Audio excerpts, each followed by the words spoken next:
Ladies and gentlemen, welcome to another Abel Jets Virtual Group live stream. I'm your host as always, Racing Falcon, founder and CEO of Abel Jets Group.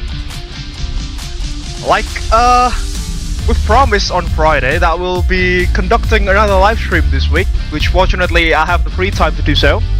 And in this occasion, also as mentioned on last Friday, that we are going to fly, I'd say, a prehistoric aircraft, as you can see in the screen here, which is the FlightSimStudio's Boeing 727-200 freighter.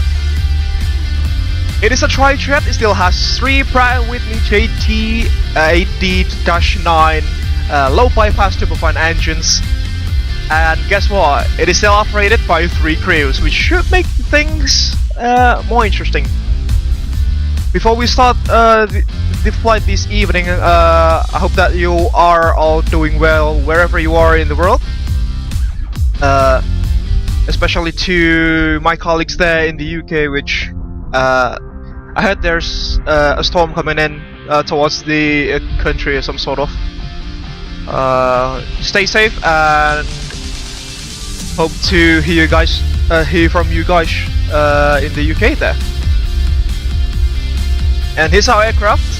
He's registered as Foxtrot Alpha Juliet Alpha Bravo. She bears the nose name of Elizabeth Vogt, and according to the tradition in ACES, which stands for Abel Cargo Expeditionary Services, in short, the cargo airline slash delivery company and freight forwarder service provider of Abel Jets Virtual Group. The aircraft has a tag name at the nose section there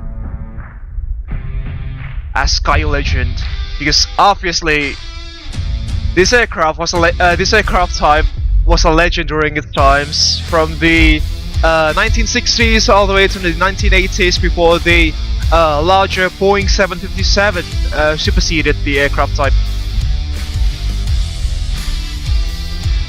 In this occasion, we will be flying from Indonesia again, after traveling around Europe, not necessarily around Europe, but into Europe on Friday. We are now back in Indonesia, at the very far eastern tip of the country. We are at the city of Jayapura nowadays. This time around, which is the largest city in the island of Papua, if I'm not mistaken. The airport itself was designed and made by VATSIM, which is available through the Microsoft Flight Simulator 2020 marketplace, but I can't really tell you yet, or I don't really know, in fact, if this scenery would be made compatible by the developers for Microsoft Flight Simulator 2024. The airport itself, as I've mentioned, Sentani International Airport is its old name. It is called Tohetis Hio Iulai International Airport nowadays. Again, my apologies if I butchered that pronunciation. This airport is situated again at the very eastern tip of Indonesia, which, to my memory, sits only several kilometers away from the border with Papua New Guinea. Again, from Jayapura, we will be flying westwards to the mining town of Timika, where this town itself is infamous for the Grasberg open pit mine, if I'm not mistaken, which is one of the world's largest open pit mines in the Sudirman Mountain Range. It is operated by Freeport-McMoran, an American company, but in recent times it has its shares mostly being transferred to the Indonesian shareholders, if I'm not mistaken again. We will be transporting several goods as well as commodities,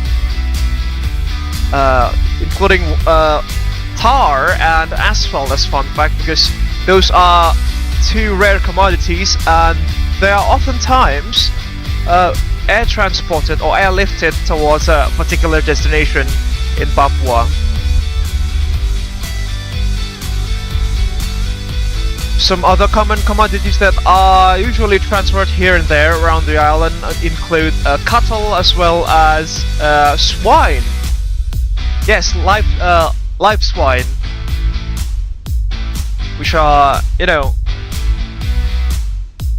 people say they are quote-unquote crucial for the traditions of the citizens living here in Papua, which of course again is divided into many ethnicities and tribes as well.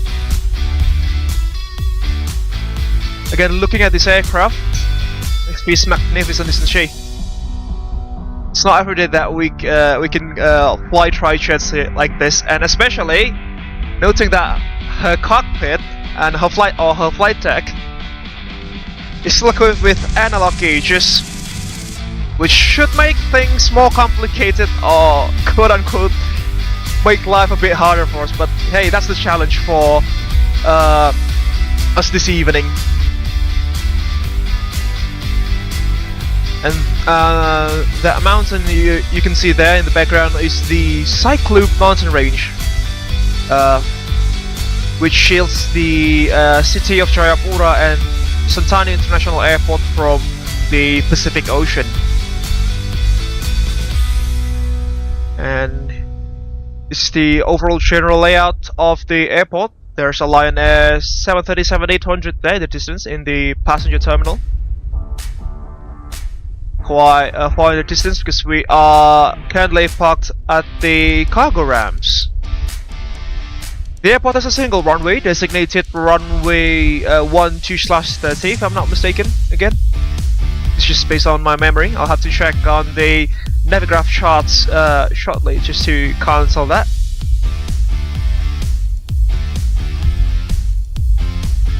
Alright then, so without further ado, let's jump into the cockpit of the Sky Legend.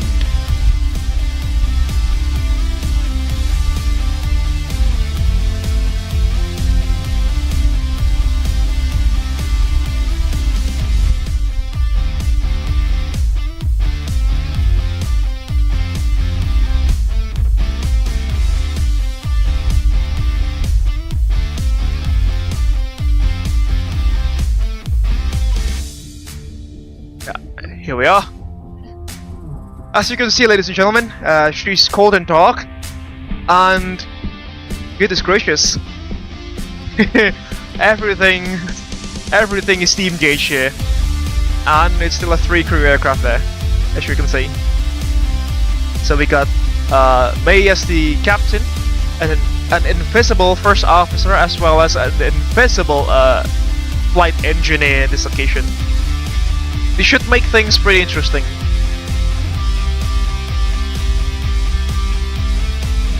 This is again the Boeing 727-200 freighter developed by FlightSimStudio, or FSS in short.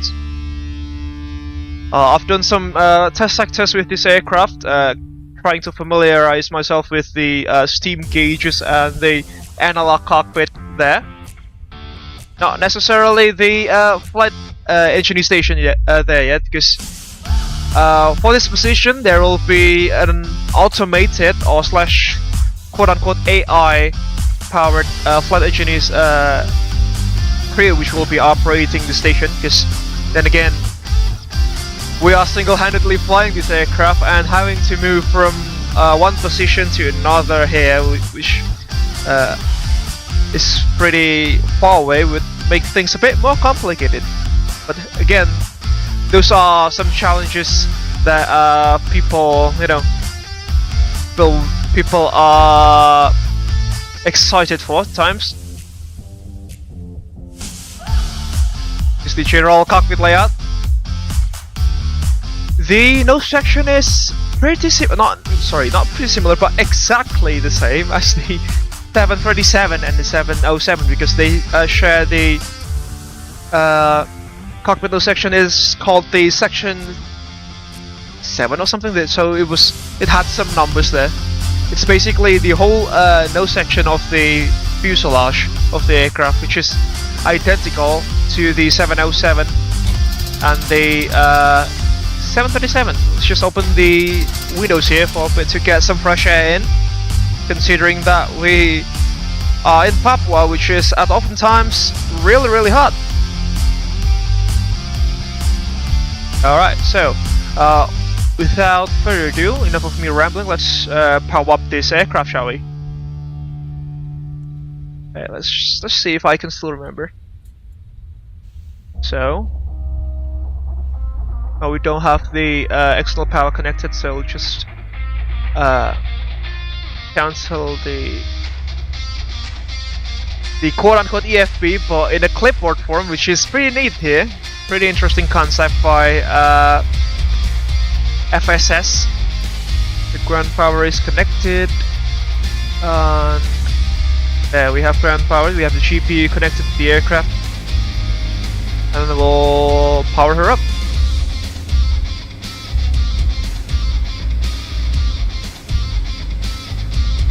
The R1. Let's check the voltages first. About 27 volts or 28 volts there should be sufficient for starting up the basic systems of the aircraft. So battery can come on, close the guard there, and external power can come on, and essential power can go to external power then, and we have electrical power, ladies and gents. The voltage is about 110 volts with the frequency of approximately 400 kilowatt amperes. Should be good.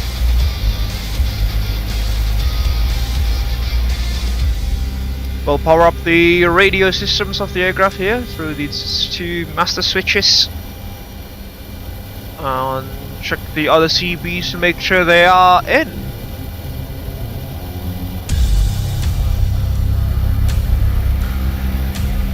Alright, things do look good it seems. Yeah.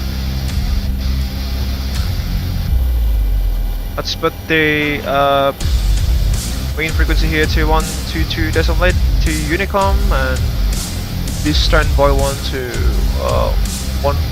1.5 on guard. There we go.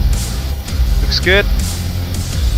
And I think, yeah, there we go. The transponder should be on 2000 standby as usual, because we've got no ATC as far as we are speaking. There we go. 200 and arm the emergency exit lights there.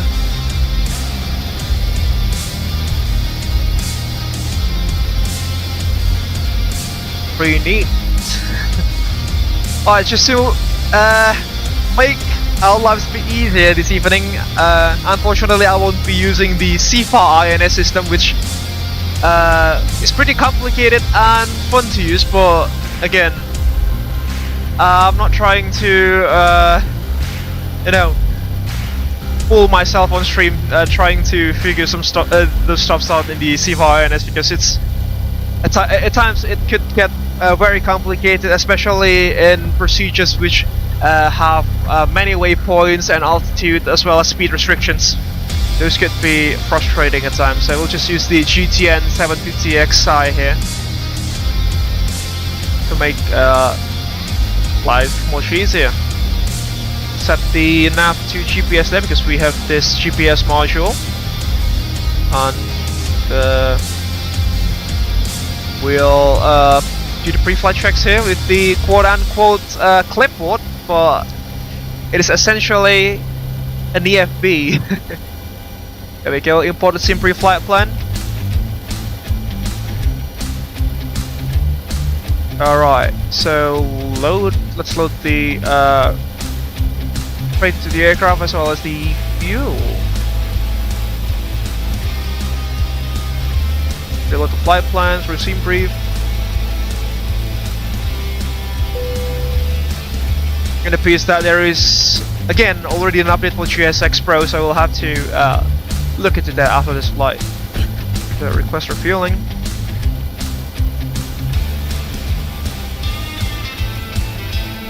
Angkasa Pura Pon. There we go. That line aircraft, they've pushed back now. They have conducted their pushback and are they heading for runway 30? Because last time I checked, people were departing from runway 12 instead. Because Ilham Wiratama, a fellow channel subscriber and sometimes a live streamer as well, he just took off from this airport a few moments ago and he utilized runway 12 for his departure. He's still flying now towards Rendani if I'm not mistaken.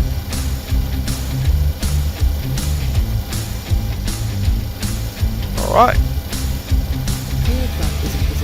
Let's load our flat plan into Navigráf and this is departure. The unlapped 1 Alpha departure. Alright, refueling system of the aircraft will load the fuel. There.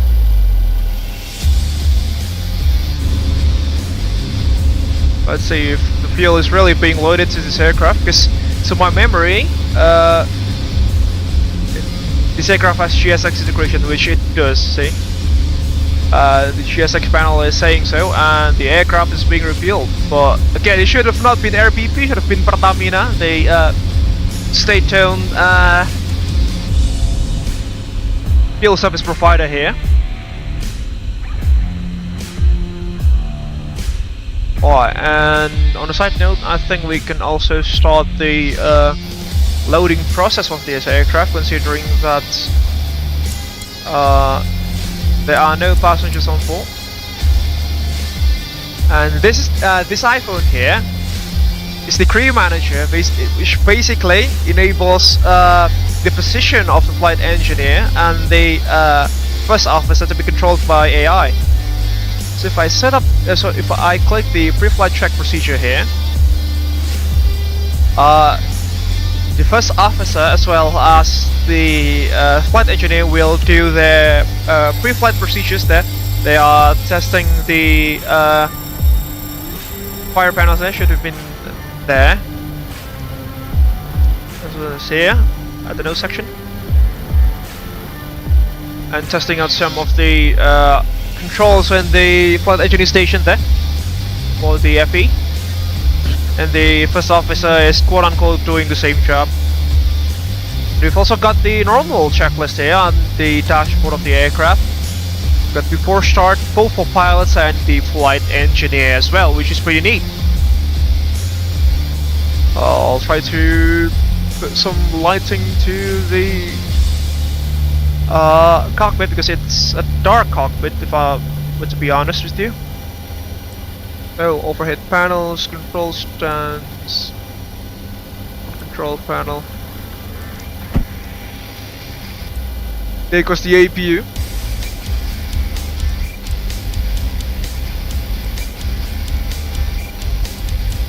There, should be better.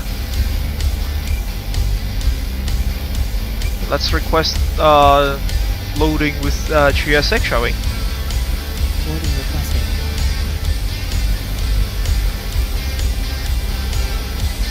There goes the airstairs. And also on a side note, gents, I'm currently while this aircraft was eating my dinner, so apologies if there are some munching sounds or some others which could be potentially, you know, not that good to hear, to listen to. Whilst eating my dinner, I think I can set up the flight plan here in the GTN GTN 750 system. Departures on Santani and arrivals at Whiskey Alpha Yankee Yankee. It shows that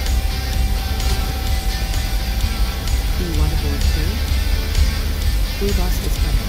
yeah, Moses Kilangan there, and Departures using runway 12. Oh, sorry.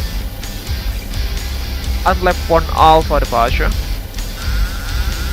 Runway 12. There we go. I'll maintain 3000 until intercepting. Roger, thank you. There goes our flight engineer just letting us know that the pre-flight checklist has been completed on his side. Within 3000 until intercepting Jayapura VOR on radial 103. Oh no, that's just for the Vanka departure. And as I've mentioned, the airport is situated very close to the Papua New Guinea border, just approximately 50 to 60 miles away. Your crew has boarded. Which is not that far away. For departure, and left 1 Alpha. We'll have to maintain 3000 feet until crossing radial 170 from the Jayapura VOR. So we'll tune in 116.2 on the nav panels. The pre-flight procedures here should take much longer than usual, considering that this is an ancient aircraft. I mean, look at that. Goodness gracious. I'll just put it into nav mode for a bit now. Runway heading is 103. What is it?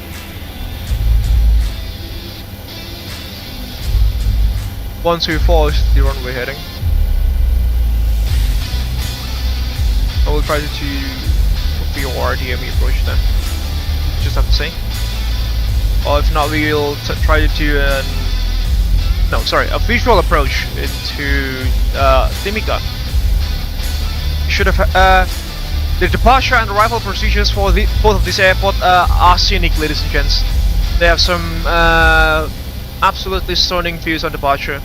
It could have been even better if the photogrammetry terrain data is more reliable and available in greater detail than it is currently. So once you find the heading, just put the heading bug there.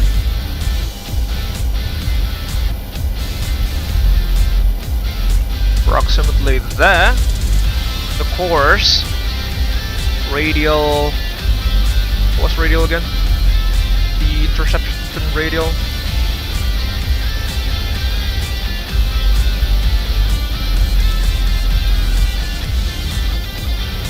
Proceed to Vanka.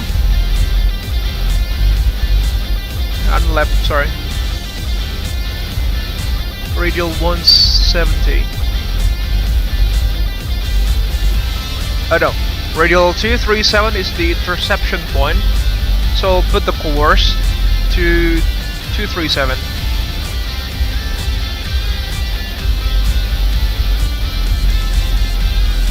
You know what, ladies and gents, we'll try to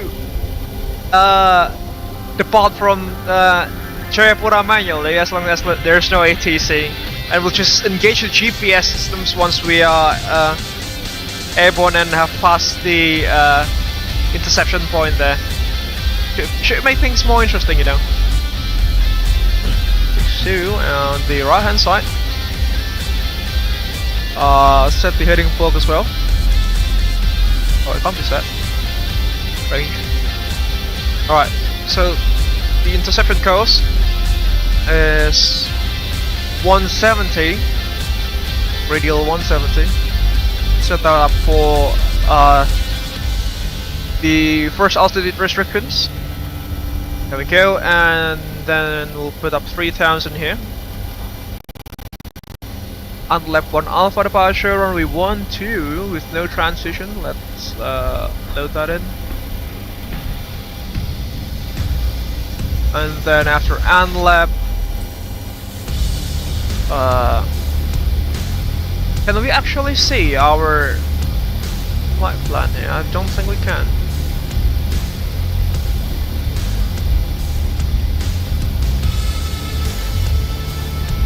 Yeah, we can't. Just stay on sleeper then. So, Tango 17 to avgeek. Load airway, Tango 17 to avgeek. Load that in. And then, from Moses Kilangin, we'll use the rifle here. Oh goodness gracious. I've got 1 Delta.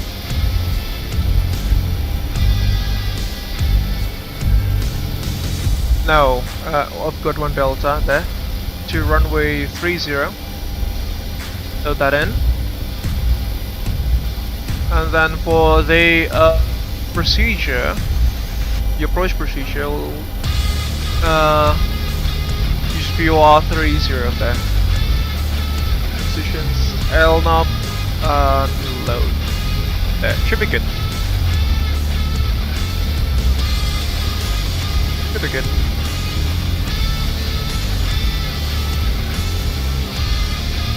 Yeah, that should be our flight plan, and our cruising altitude this evening should be at flight level 300, considering that we are pretty heavy.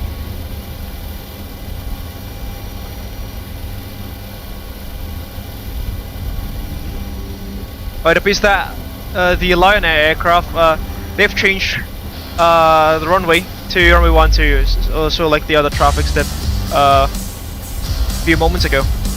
Let's see the loading process now. Oh my god, that's a lot of baggage costs there to be loaded. I'm telling you, ladies and gents, we are heavy this evening, which, as you guys might have seen in many 727 videos worldwide, this aircraft literally has no thrust. It uses a lot of runway. It literally eats the whole runway just to lift off. And especially considering that we are using the lower rating version of the JT80 engines, JT80-9. It'll be interesting to see how much of the 3,000 meter long runway this aircraft will take. Let's just let's see the Lion Air 737-800 departing from runway 12.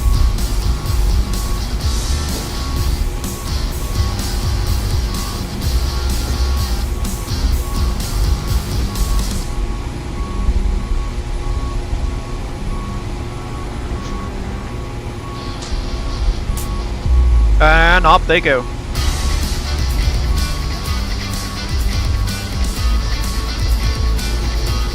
Have a safe flight.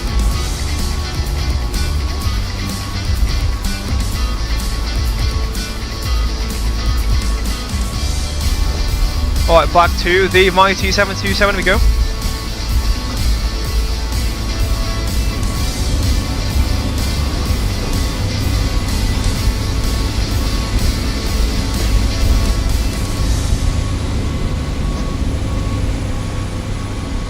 We've got some LD3 pallets being loaded. 1, 2, 3, 4, 5 carts. Let's see what's inside then. And we are now entering the cabin more properly, since we've had we now have stairs attached to the fuselage of the aircraft. Just pop in through here and welcome to the cargo bay of the 727-200 freighter. Let's see, some pallets there, and interestingly, some horses. Pretty neat. I thought it should have been some swines instead of horses, because, you know, we're flying in Papua. There goes one of the LD3 containers being paced through the through the pallets.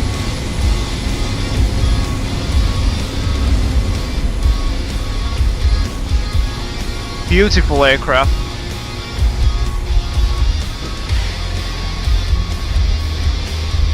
Oh, and regarding those metallic JT80 engines, These three engines, they produce a lot of smoke on departure, ladies and gents.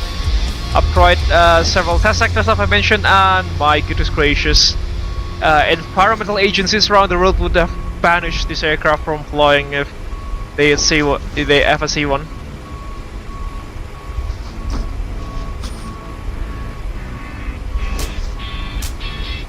Also, on a side note, our friend Lalu, he said that he would be joining this group flight with another Asian aircraft, the Fokker 28, he said, from on the same route, which should make things even more interesting this evening. So we have two prehistoric and ancient aircraft flying at the same route. So let's get back in.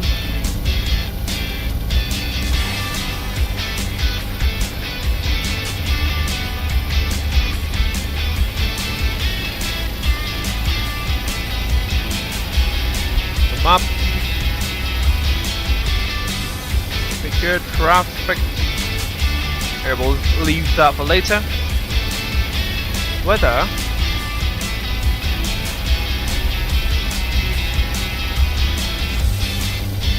No, it's still offline.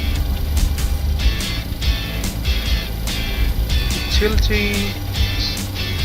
Now we'll use this for the what's it called? The top of the descent calculator, which we do have in the GTN 750. The VCalc. So this one goes to map, and this one goes to utilities and VCalc. There.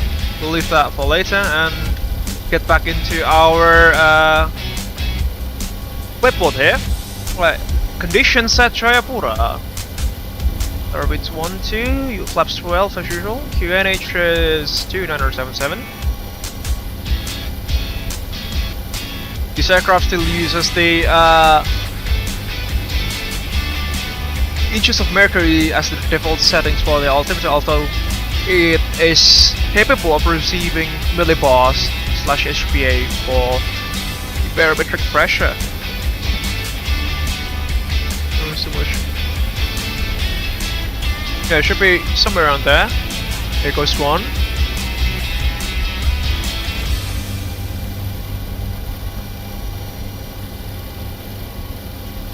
Wee bit too much, isn't it?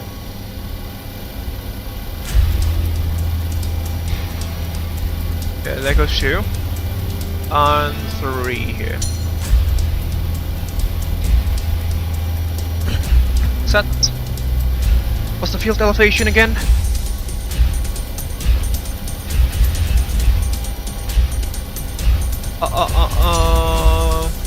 289 feet. Put that in. Part 1.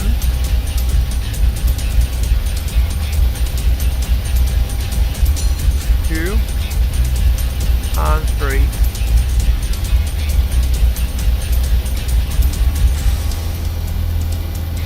Everything's steam gauges, ladies and gentlemen. To make things more interesting again, as I've mentioned many times. Alright, so yeah, for this performance figures,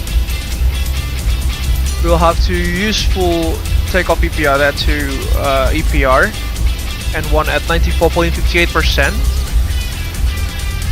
from around there, and trim should be at 3.25. So we'll set that up, and we've got the pressure, EPR pressure, sorry, engine pressure ratio needles or chassis guides being put onto automatically, and then also the speeds. Speed box we can manually adjust this, but it'll just take forever. So set that up automatically. Yeah, that should be good enough.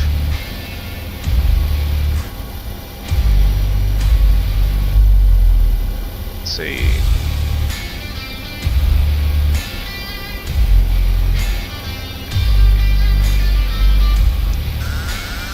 Just the lights.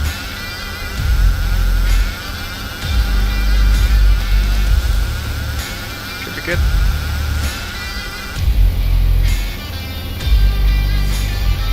The packs are on, should be good as well. Do the overhead here. We know he can come on. Throw piece a bit later on. We've done the test there. In the instrument comparator test, we'll have to make sure that these two brackets there, they are aligned. So press that. See, the lights are on, and they should come off. Right. Good enough.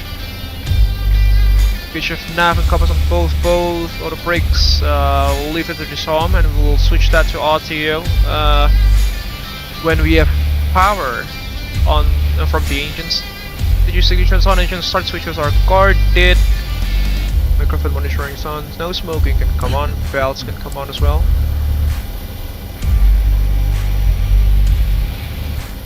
Alright. The overhead looks good for the pilot flying side.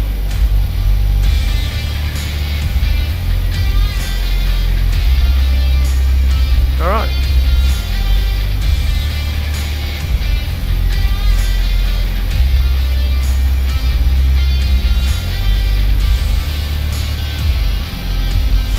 Normal 727 checklist before start for pilots. Flight attendant briefing. We don't have any FAs this evening, so that means unfortunately we won't be using, say, intentions entourage.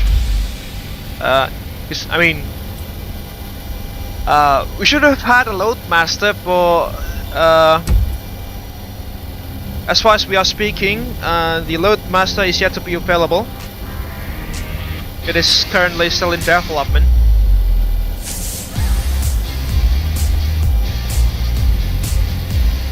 Engines. Alright. So yeah, there's no flight attendants. Gear 11 lights down and check. Brakes are parked. Start levers are cut off. Flight instruments are checked. Oh, and by the way, if any of you are wondering where the frickin' beep is the autopilot panel, it's down there. See? Pretty neat. And it can't be preset. It cannot be preset, unlike in more modern aircraft. It needs to be engaged first before it can be set. So we'll leave that off. And this aircraft also, this aircraft, it has an auto throttle, but it can only be engaged during cruise, or not.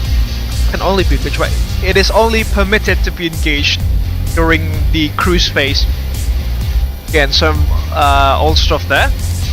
Let's get back to the checklist. Brakes are parked, start levers are off, flight room is check, altimeters and clocks. The altimeters have been cross-checked at 2907.6 on 3. Clock at 9 AM local time here in Papua. Eastern Indonesia time, which is UTC +9. And this aircraft doesn't have a Zulu clock, by the way. It only has the local time clock, if I'm not mistaken again. Exterior lights, yeah, sure. Nav, I think I forgot to, yeah. Is that on? Logo, nice. Just leave that on, it's alright. Just to make our aircraft even more obvious in the broad daylight, although it's actually quite late in the evening now in Papua. Alright, so emergency exit lights on, seat belts and no smoking are on. Yes, window heats, we've turned that on. Compasses, slave and man. Radios on and check 1228, 1215, and the VORs are also set. Yeah, departure briefing. We'll be departing from runway 12 at Sentani here. Runway heading is 124 degrees, which has been set to the heading box on both sides. Initial climb would be at 3,000 feet, and head towards the heading of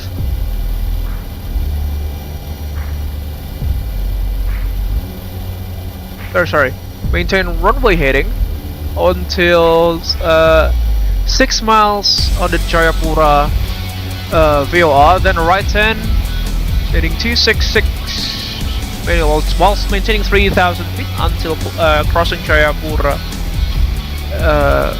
radial 172, intercept the radial 237 before proceeding to airlift. Then we'll engage the GPS after that.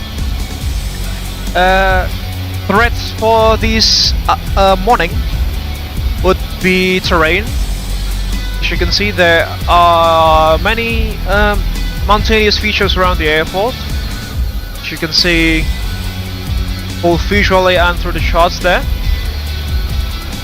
as well as pilot complacency, because you know this is an aircraft that I'm not familiar with. I've just flown it several times, several test sectors with the CBA INS as well as the GTN 750. So that should be the secondary threat for this morning, and I think that should conclude the briefing, the general briefing. For emergency procedures or abnormal procedures, unfortunately, I need to cancel the FCOM again, which I'll have to try to look into that, but you know, just for simplicity's sake, let's assume that there won't be any emergencies. So yeah, that completes the departure brief and logbooks. Let's assume that it's been cleared as well. So the most checklist for the pilot should be good. Let's see if the loading process is complete now. Open the door, and we can go through this peephole here, there, to visually inspect the. There we go. Yeah, all doors. Sorry, the main cargo hatch has been closed, which means we should shortly be ready for push and start. Get back into the flight deck. Where's Lalu, by the way? You should be here soon. And also, ladies and gents, before we prepare the aircraft for pushback and start, let me just finish my noodles here first, so there won't be any munching sounds as we fly. Apologies for that, ladies and gents. I'll see you guys again shortly.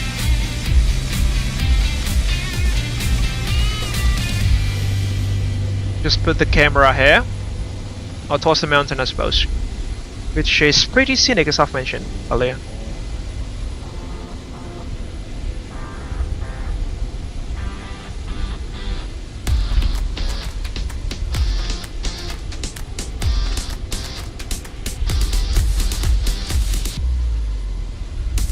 There. Yeah, somewhere around here would work. Alright. I'll see you guys again in a few minutes.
Alright, we're back. Apologies for the delay there, ladies and gents. Let's get back into the flight deck and continue our preparations. So, again, flight plan has been tracked.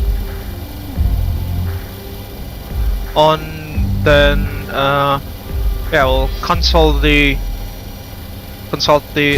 crew manager again and conduct the post flight checklist.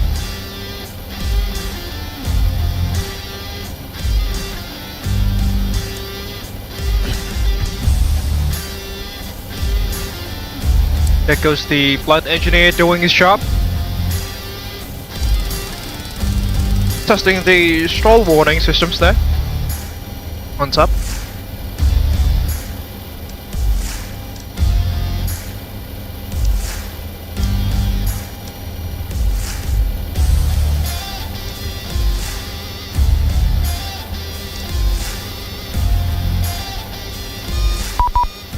There we go, there's something.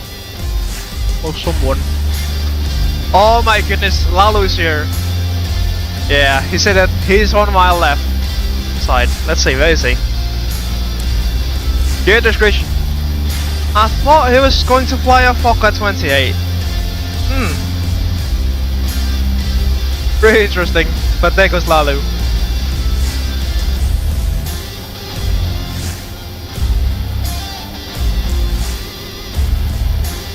Or is it my little matching? Hold on. Right, yeah, thank you. I mean, I have the Fokker aircraft set up here. Let's just wait. Let's just see. There we go.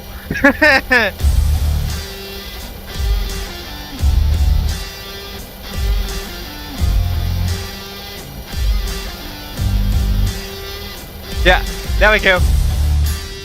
The two prehistoric wooden ships, a 727 and a Fokker 28, ladies and gents. How cool is that? So Lalu is flying the Just Fly Fokker 28 there in the Citylink livery. Garuda Indonesia used to operate dozens of Fokker 28s before they were superseded by the DC-9s and later on the 737s. And the airline's local subsidiary, Citylink, also had some second-hand Fokker 28s from Garuda. When the main airline there, the flag carrier, started to phase them out, they were transferred to Citylink for a bit before they were replaced by much newer A320 and A320 Neos in the mid 2000s and late 2010s. So here they are, ladies and gents. But Lalu in the Fokker 28 for Just Flight, and those in the FSS 727. How cool is that? Two prehistoric flying ships, should I say?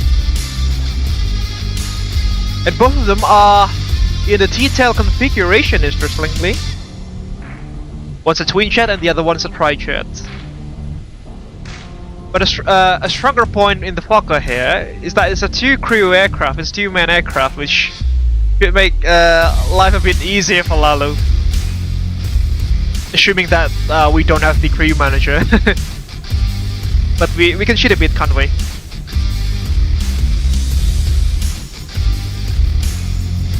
How cool is that? Let me just get some screenshots here, because it's stunning. The scenery is stunning, both of the aircraft are stunning.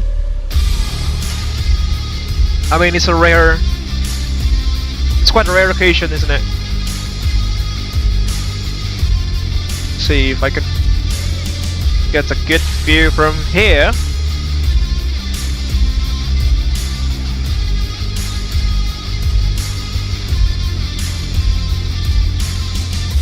Or from this angle, I suppose.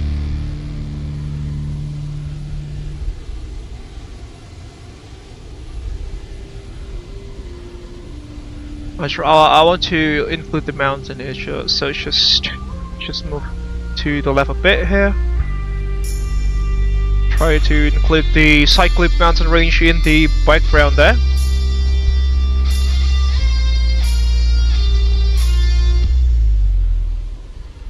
Yeah, somewhere around here. Perfect. And I guess one more from the front section or some sort of.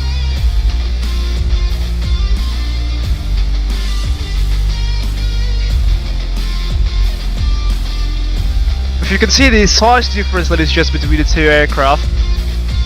The F-28 is just basically almost only half the size of the 727, considering that it's a regional aircraft. My goodness gracious. Two ancient flying boats.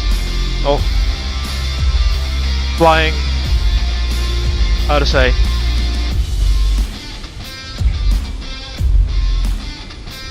Flying carriers, I would say, perhaps. See the size difference there, ladies and gents? The F-28 is just basically half of the 727's length. And perhaps it's because that we are flying the Dash 200 version. The Dash 100 version is much shorter, if I'm not mistaken, the older one. Let's jump back into the cockpit and prepare ourselves for departure. To brakes to RTO. Do we have beacon on? AFib. We do have beacon on, ladies and gents. Let's disconnect the ground power now and prepare ourselves for pushback. Oh, it's already disconnected. Nice. So GSX, we should start. We'll leave the windows open for the amazing internal startup sounds from this aircraft, from the FSS 727. The external startup sounds are, to be frank, a bit mid, I would say, but the internal sounds, they are amazing. Alright, so before start checklist complete, what we're going to do is that we'll quite similar to the 737. There are engine start switches, but it's much further situated at the back side of the overhead, unlike on this side in the 737. We'll start the engines on the 3, 1 and 2 bases, and then we'll inject the fuel again, just like the 737.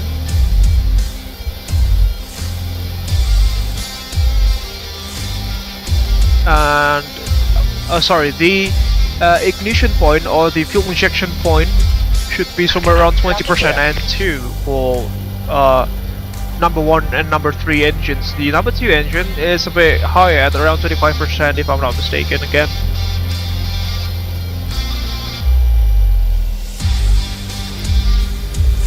There goes Lalo.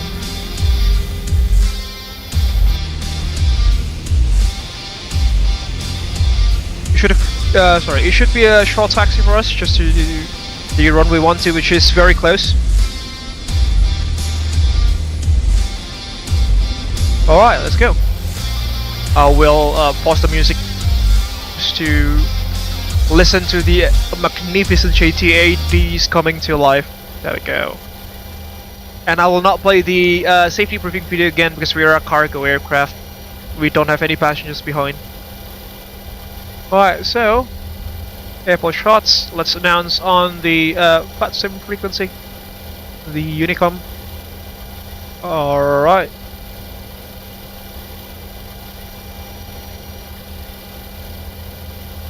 On to Alpha, isn't it? I'll just use the the airport map facing to the northwest, then to be stand 11. Santani traffic, ACES 811 is pushing back from stand 11 facing to the northwest expecting runway 12 Alpha. Santani traffic.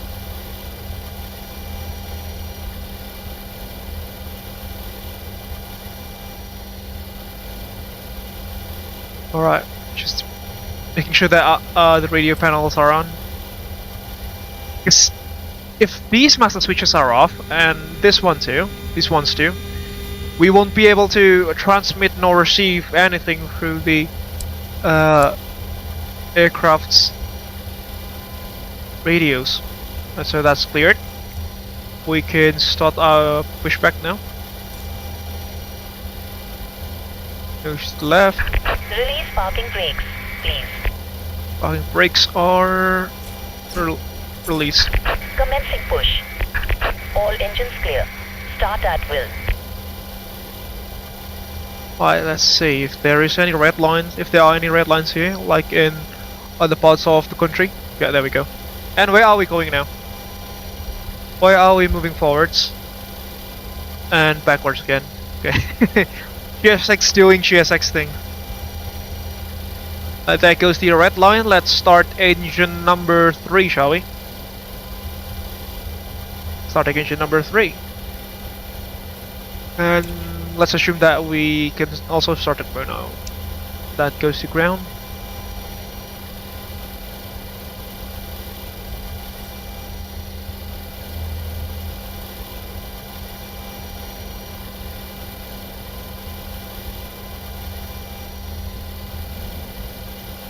Okay, why is it not starting?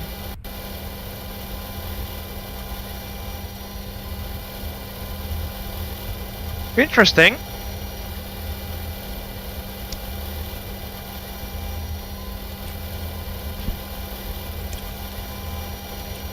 It is not starting.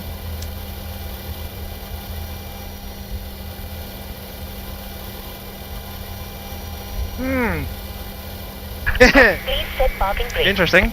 Did I miss anything? Yeah, parking brake set. Waiting your confirmation for a good engine start. Alright, just stand by. We have no start as far as we're speaking. Yeah, proportional procedure is complete though.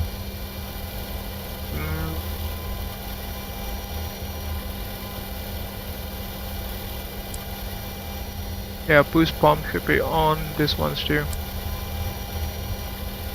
There goes 3 of them.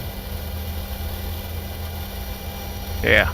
Alright, let's reattempt to start up engine number 3, ladies and gents. If you know what just happened, just let me know through the comment section. So that goes to ground.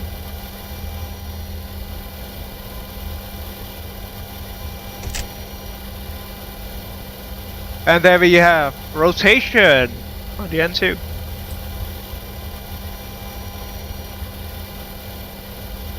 At 20%, we'll ignite.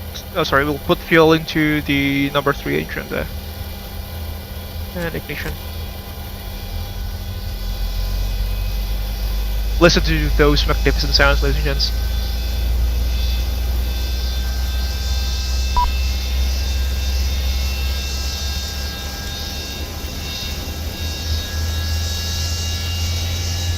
Just wait for a bit.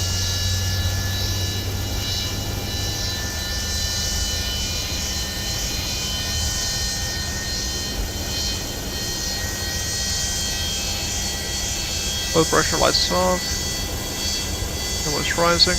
Temperature is rising. Should stabilize at approximately 30 to 40%. Thank you. Engine 1 stabilized. Back to the ground. You have a good engine start. You can disconnect. We have a good engine start. You can disconnect. Unlocking gear. Off. Starting engine number.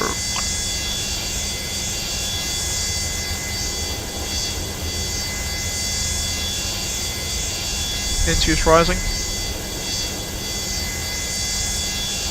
Let's jump into the external view as we observe the left-hand engine starting there. So ignition. Let's see.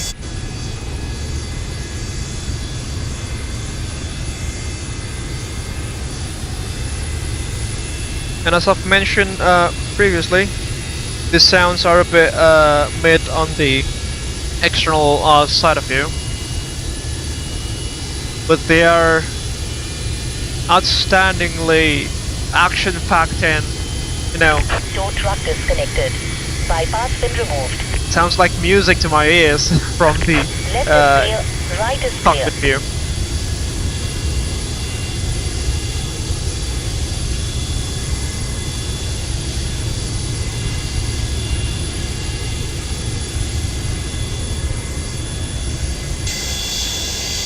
Alright, there goes engine number 1 up and running. All parameters are stabilized. Let's close the engine start switch there, and number 2 now.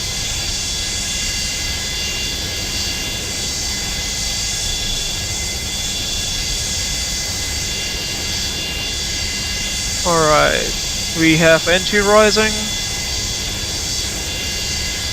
Oil pressure lights coming off, 20% N2, we have fuel flow on the center engine.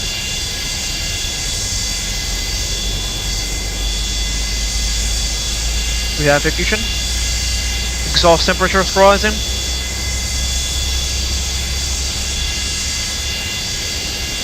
Rising quite significantly there, because the engine 2's got that S-duct on the front end of the engine, at the inlet.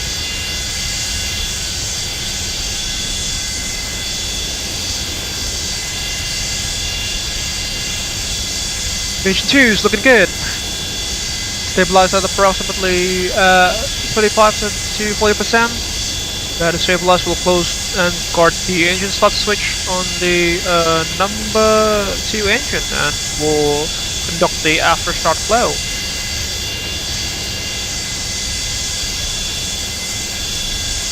So, after start checklist, pilot start levers idle 10, beacon lights are on, engine anti-ice are not required, after start flow complete for the pilots. Reset that one, and yeah, there goes the sound of the flight engineer switching the electricals and synchronizing the frequencies there on the AC powers, the essential powers to Gen 2 on the aircraft. And we'll just wait for him to finish his procedure and checklist as well before we proceed to conduct the pre-taxi checklist, or the taxi checklist. Right, you have the checklist is complete. We'll also do the taxi checklist now, because it is a very short taxi, ladies and gents, just to that threshold there on runway 12. So there we go, taxi checklist. For us, that would be flaps 15 for departure. Taxi procedures for the FA is complete, and we'll wait for the flap to go to their positions. Takeoff trim, sorry, flaps and runway. Flaps 15, green light, takeoff date 140, 160 to 100 on the books. Initial climb to 3000 via the after Alpha departure.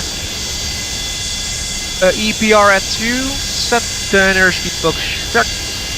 Stabilizer trim 3.8 units. That is cross checked. Then the Propeats are on. Your sorry, flight controls. Yeah, flight controls, obviously. So, flight controls check. Full left. Full right. Neutral. Full up. Full down. Neutral. Splitters. Full left. Full right. Neutral. Flight controls check complete. Instruments are scat. The LTO there. Instruments are scat, left and right hand side. Your dampers, I think they are somewhere around here.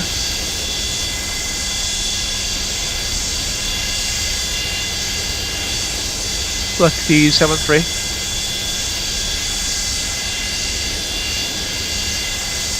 Yeah, let's just assume that is being checked.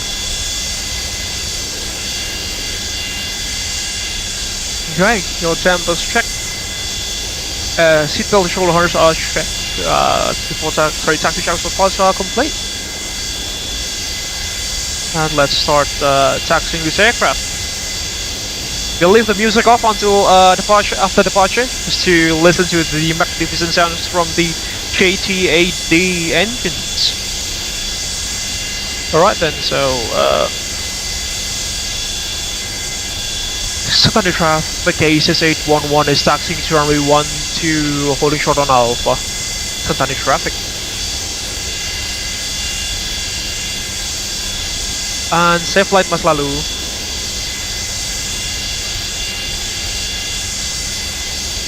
Brakes can come off.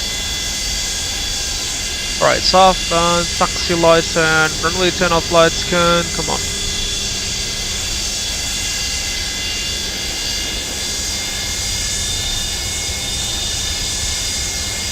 But tractors to heading mode.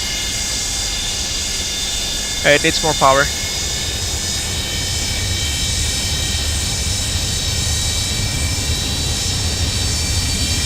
And we are moving, ladies and gents. At approximately almost 60% N1 there.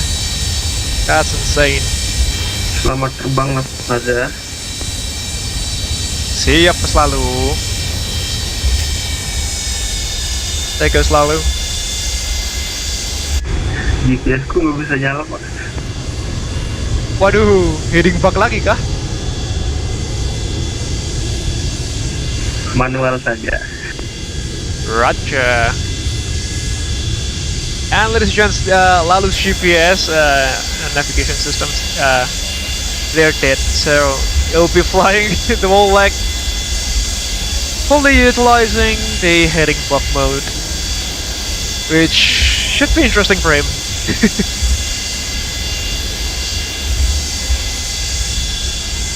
And there goes the Striker fire truck trying to race us.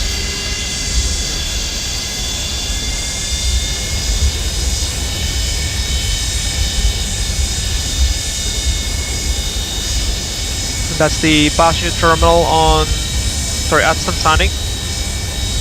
And we'll just face through this fire truck here. Don't mind him.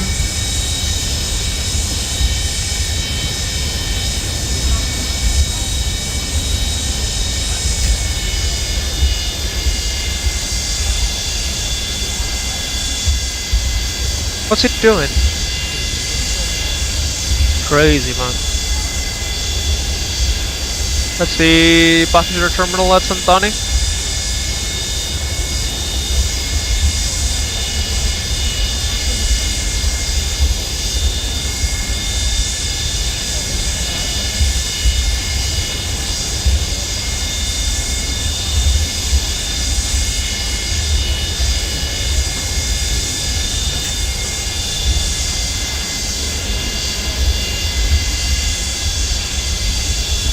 That's Bravo, and this one should be Alpha. Let's close the windows now for departure. There goes one, and there goes two. And it's much more silent now.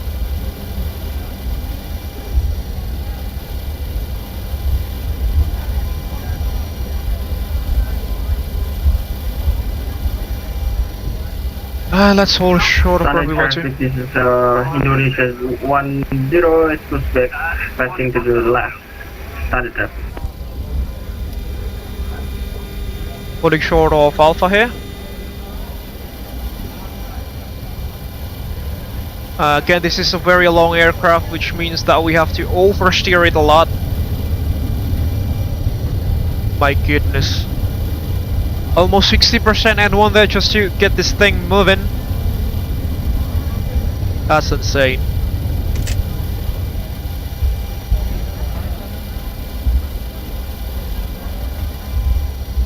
Culture of Alpha. And review the departure procedure for the last time. before we are airborne, so lights can come off. Right, stand still. Okay, so and left 1 alpha departure.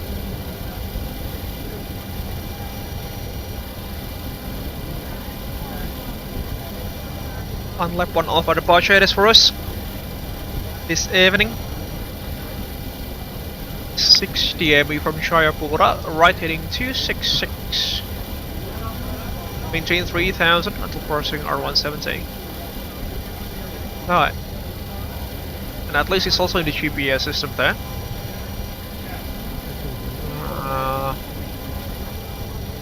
Oh.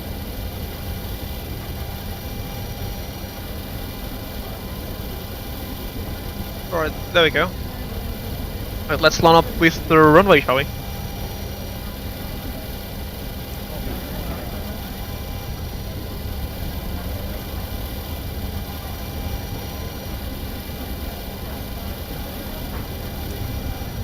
What, 237, wasn't it?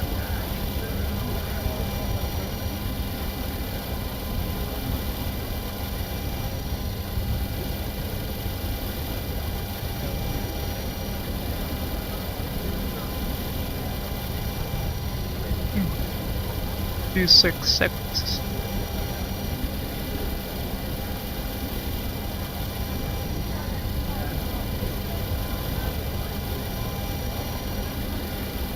Yeah.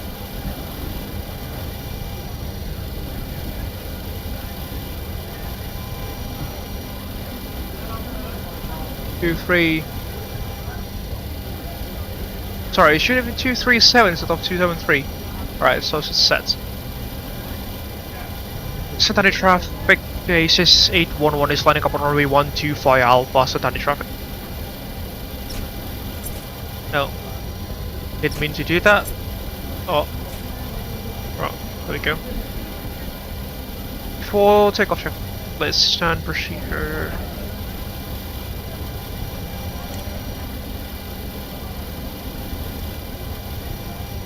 IC considerations check, cabin alerts check, technicians on, thank you, Mr. First Officer. Anti-skid. It's arm, I'll just disarm it on. Roger, thank you. We'll just disarm it until we are lined up. Because this is an ancient anti-skid system that the aircraft has. Strobe lights on and check, and transponder is the ARA. Okay, before takeoff checklist for the pilots complete, and we'll start rolling to the runway, shall we?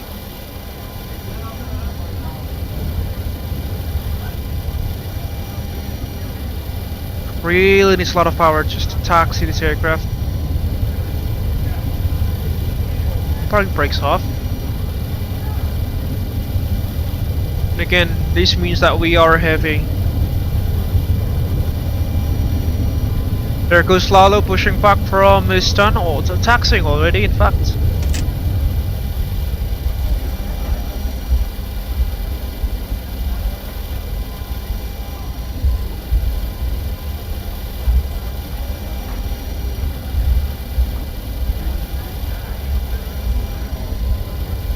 And we pay the wall runway, we'll use the wall runway, ladies and gents.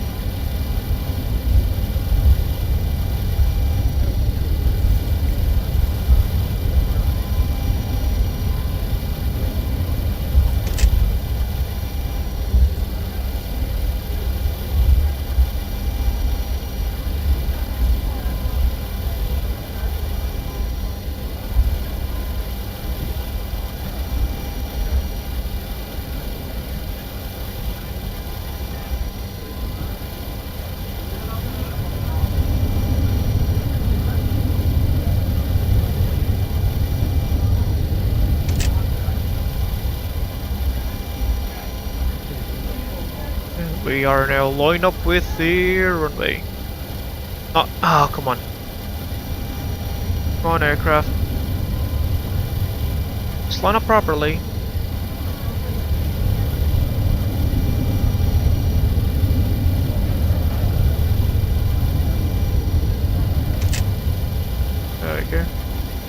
That should be good enough. Right, anti-skid is now on. Light lights are on. All other lights are on. We'll go with Christmas tree, local lights. I will leave that on. Should be good. And we've completed the before takeoff checklist, so announce our departure now. And there goes Lalo, holding short of the runway. Don't wanna make him wait, so let's start rolling, shall we? Santani traffic, ASS 811 is departing from runway 12, expecting the unlapped 1 Alpha departure, Santani traffic. Alright. Happy takeoff, Mas Father. Thank you, Mas Lalu. Happy takeoff juga. Alright. So what we're going to do, firstly apply the brakes. They are set and add power and to approximately 70%. And 1. And then release the brakes and rolling. Set DPR. Takeoff thrust.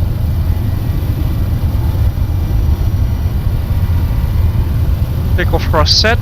Indications are normal. For your pressure, airspeed's alive.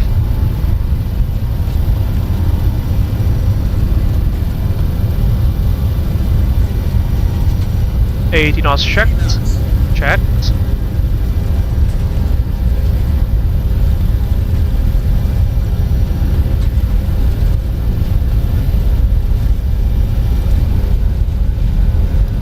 The aircraft accelerates very slowly here, ladies and gents, as I've mentioned. It is a rotate. Come on. Slowly. And we are airborne. Standard traffic, Indonesia 10 is landing Here's up coming up. runway at 0 and wait for standard traffic. Maintain that approximately 10 degrees of pitch. Few percent climb gradient, sorry, 10%, sorry, 10 degrees of pitch there. Maintaining climb profile up to approximately 1,500 feet. There we go. Over the nose. It's coming up, flaps 5.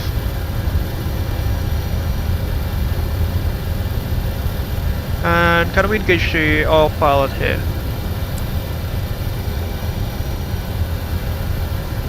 Hitting select and I'll select arm. There we go. Roger.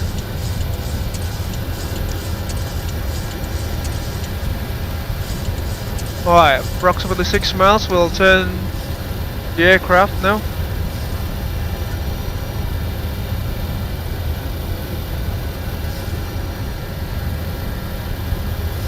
Into a heading of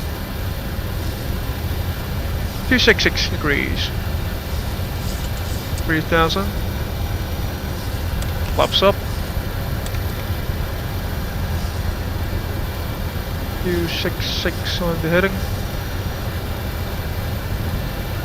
Over the power.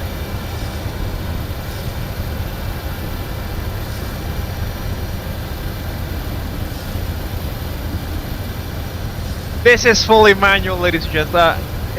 Not in the sense that we are flying the aircraft fully manually, but we are using manual navigations here. Old school, going old school, ladies and gents. Use like 6 approximately there. Oh, we're too fast.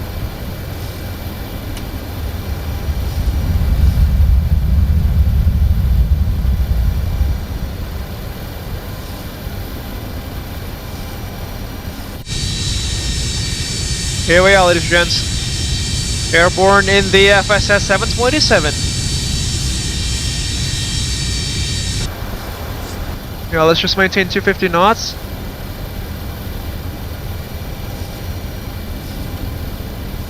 Yeah, power setting should be relatively good.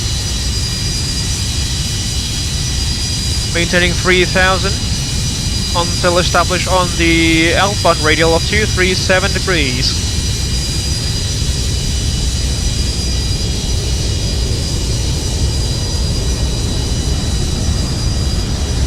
And that is the Santani Lake, ladies and gents, in the distance for quite a scenic departure.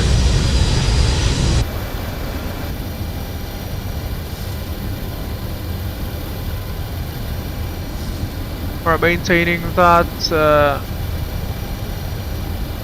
I just take 1-1 report heading straight to unlap.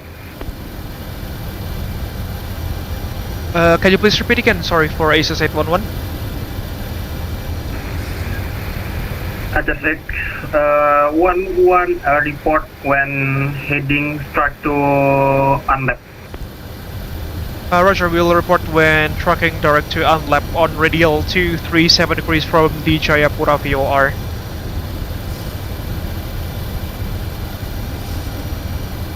But is photogrammetry off? Yes. Looks like so. No. Yeah. I mean, yeah, it was a bit better. Alright, so 170 should have already been passed, and we can now climb to our next, or directly to our cruise altitude at level 300. So there goes that, and IAS hold. Shall we go? Yeah, arm IAS hold. Rock and roll.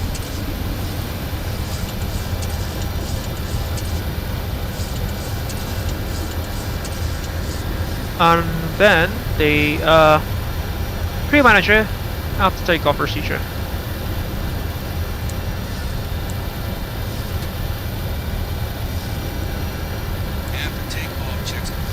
Rancher pilots after takeoff checklist. That means the ignition should be off. Good enough. Seatbelt smoking are still on. Landing lights are. We'll leave that on until 10,000. Local lights. Sunny traffic Indonesia 10 is taking off from runway 0 and then like to unlap after 5 miles from the takeoff. You know what? I think we missed that.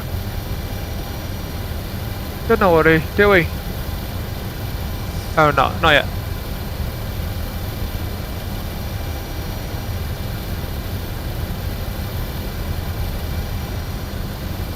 It's the book, the course division book should be it should come live shortly. Right, so 1.8 E per is our climb thrust setting.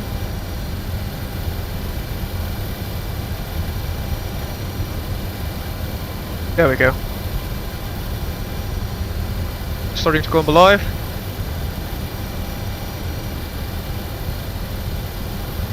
And Santani traffic ACES 811 is now tracking outbound course 237 from the Santani VOR, tracking direct to FNAB.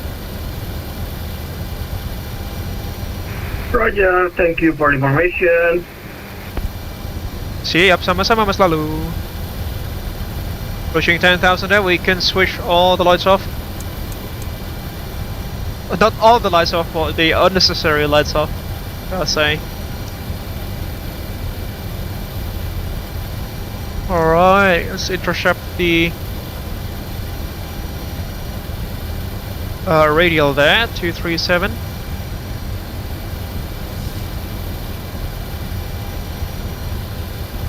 And for a moment, go to vertical speed to add some more climb speed to approximately 280 knots.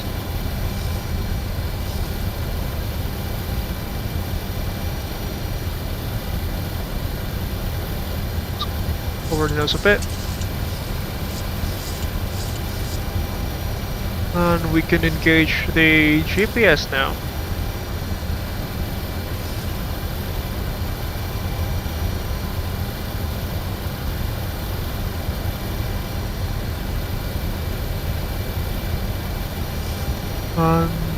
Now we should be on flock. There.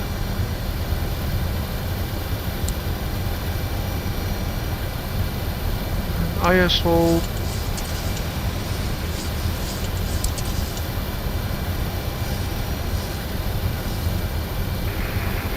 High traffic Indonesia 10 airborne and now direct to on left. 90 traffic. There we go. It is quite resource intensive and hard work. Intensive aircraft, ladies and gents.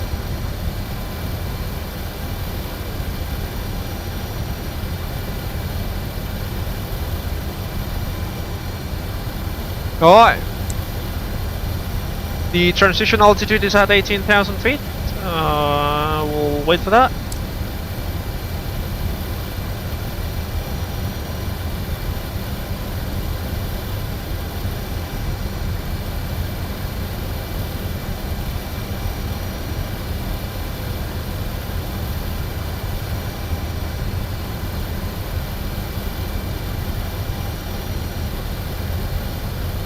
VOR on the other hand, and once it's kill again, let's check the frequency.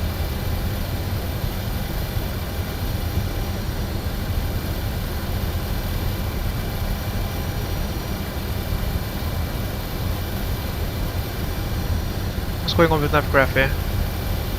Uh oh, bandwidth is too low for data streaming, you have been switched to offline mode. Okay, interesting. Is my internet dead? Let's see. Not really. Crossing 17,500. Right, sure. We can also play back the background music, shall we?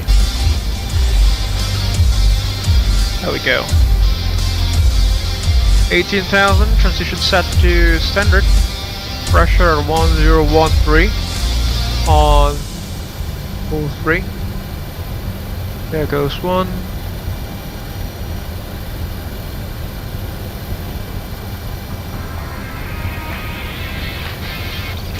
There goes two. And there goes three. Alright. All set. Then VOR. The VOR frequency for Timika is 112.7.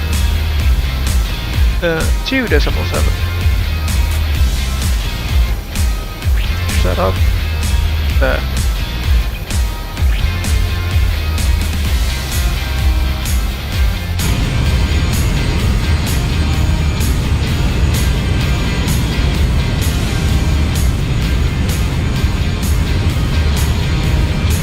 On a side note, gents, ladies and gents, before we go too far away, let's just re-engage the photogrammetry and hope things do work this time around. Apologies for the inconvenience, ladies and gents.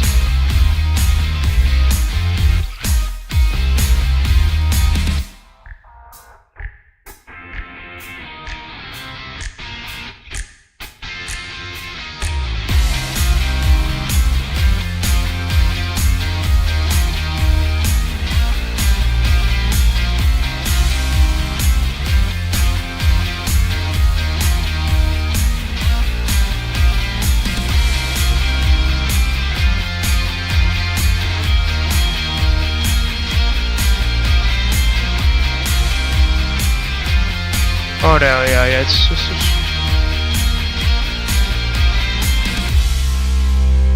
No. Yeah, unfortunately we'll have to pay ourselves without photogrammetry, I suppose, because the internet's not operating that well.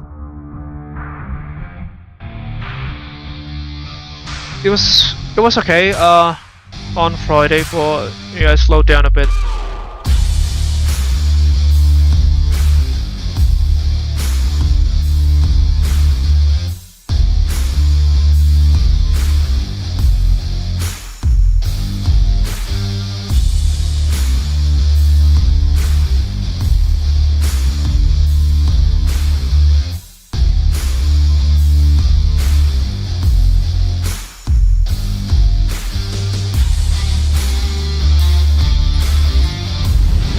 Yeah.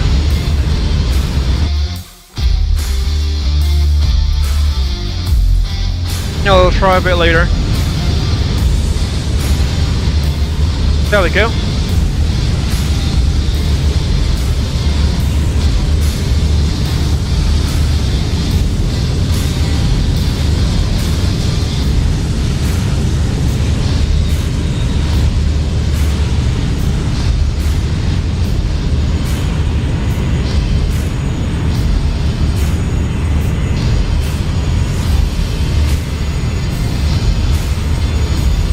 for those of you who are wondering if I did any retexturing to the clouds, it was all provided by Rex Atmos.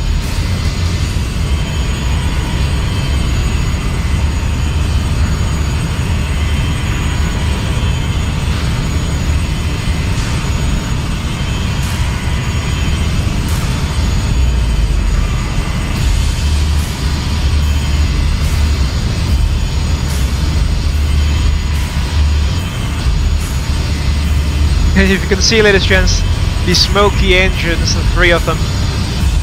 That's why I just, that's why I said earlier that this aircraft would make, you know, people from many environmental agencies around the globe to frown or some sort of. There she goes. Foxtrot Alpha Juliet Alpha Bravo.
Set the speed walk to about 300 knots here, so we can then engage the autopilot on cruise.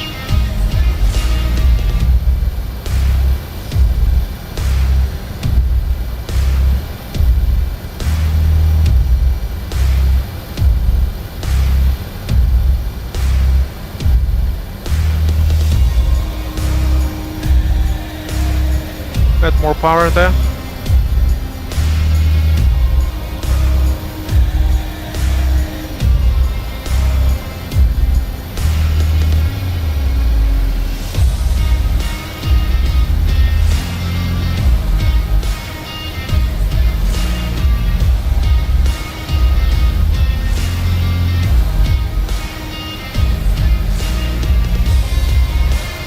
See what's the minimum, what are the minimums are. Timika on VOR approach 610 feet.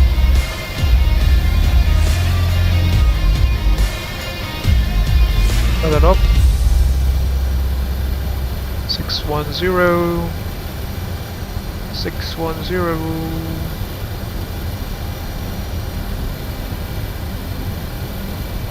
And this one as well. 610. There we go. And on the radio altimeter,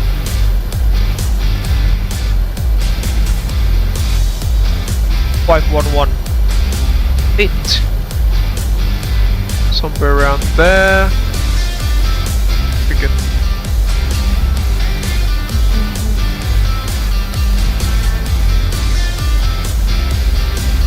And the initial descent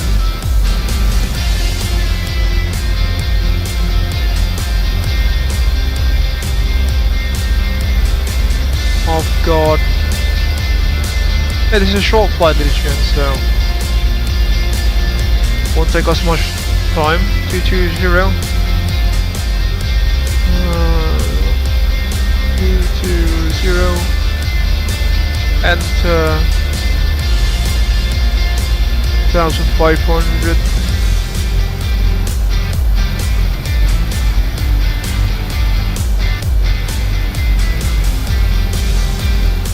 No.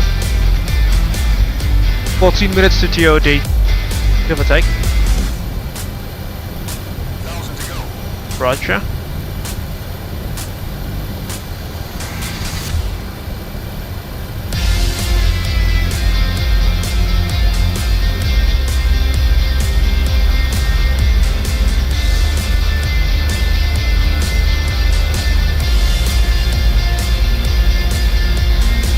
2,000 to go. It goes the Papuan Highlands province beneath us.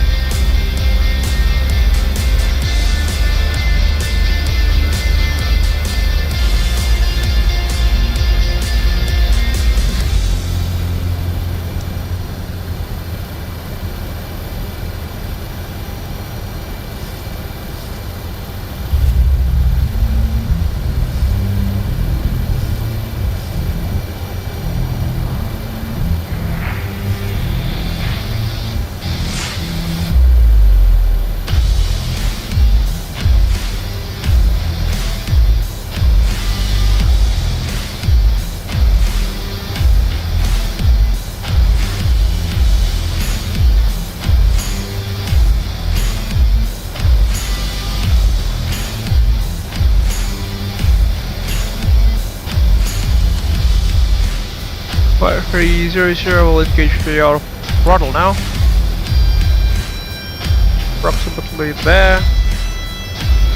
Alt acquire. And we are cruising.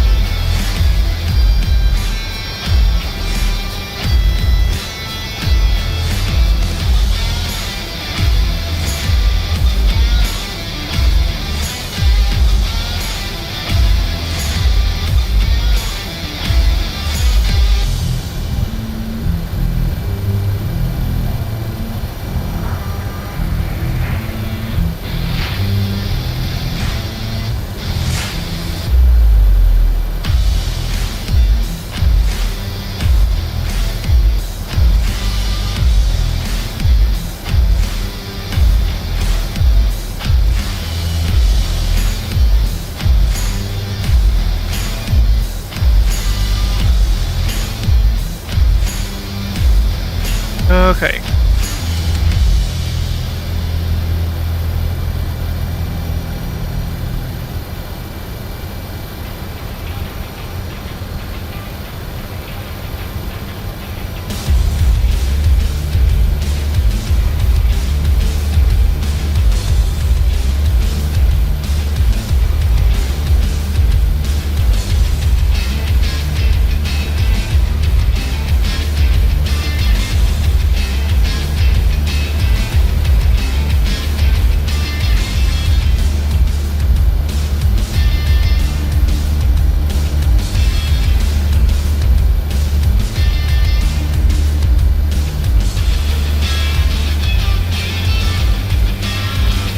I think we can try to re-engage the photogrammetry again now, ladies and gents.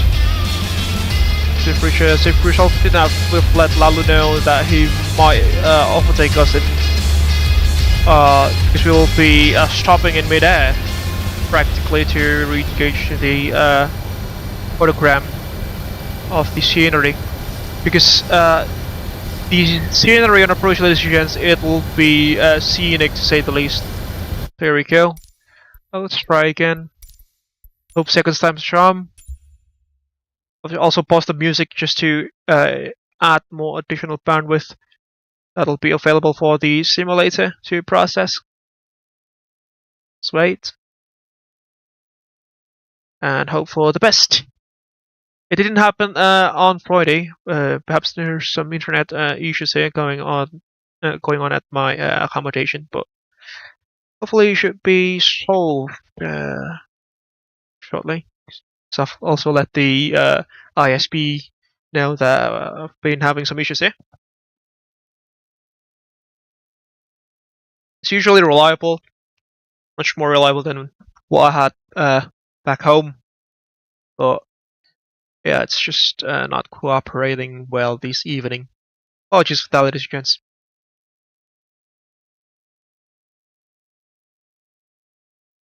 We'll just have to wait.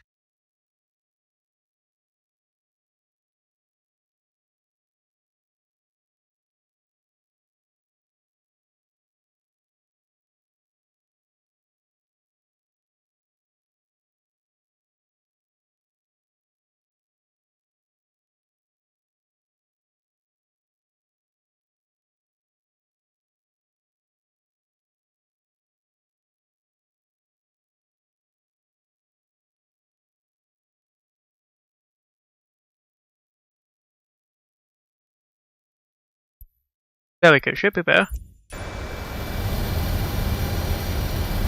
We can play the music back.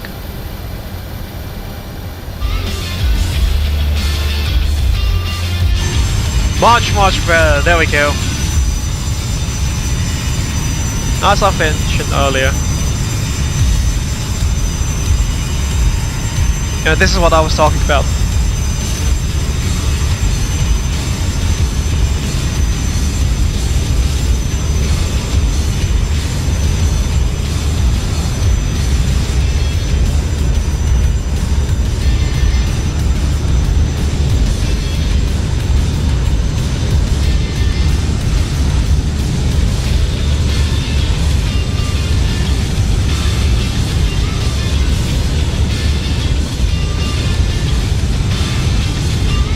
And on the right hand side, ladies and gents, if you see some snow, you're not wrong.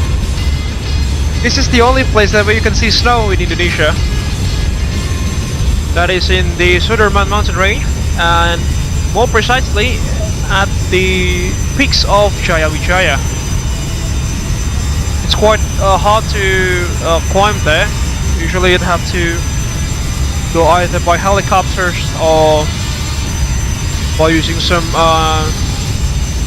mining vehicles to go up there. There you go. The only place where you can see snow in Indonesia. Those peaks are situated at approximately 4,000 feet from the sea level, which explains that why there is snow on the peaks, why there are snows on the peaks.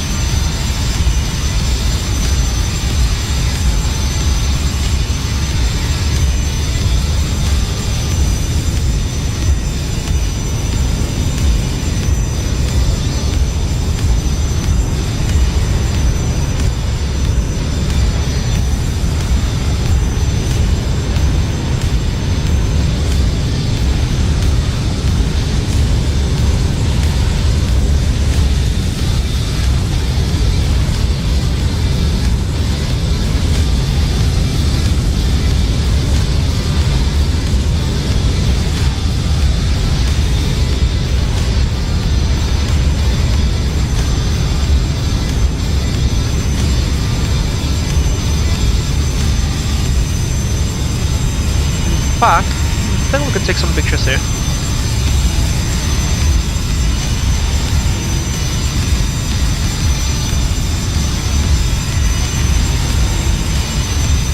Yeah, somewhere around there.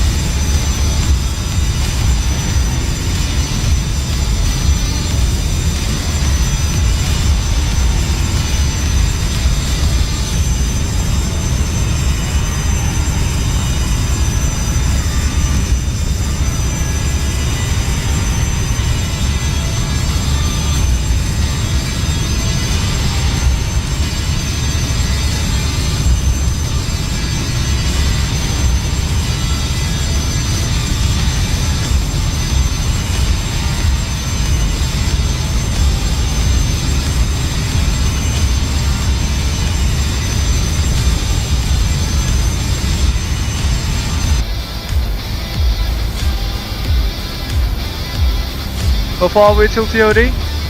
5 minutes. And we already got the DME counters for the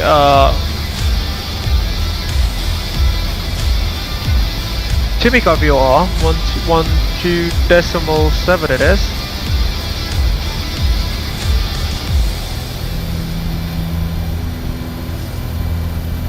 .107 miles to go, give or take.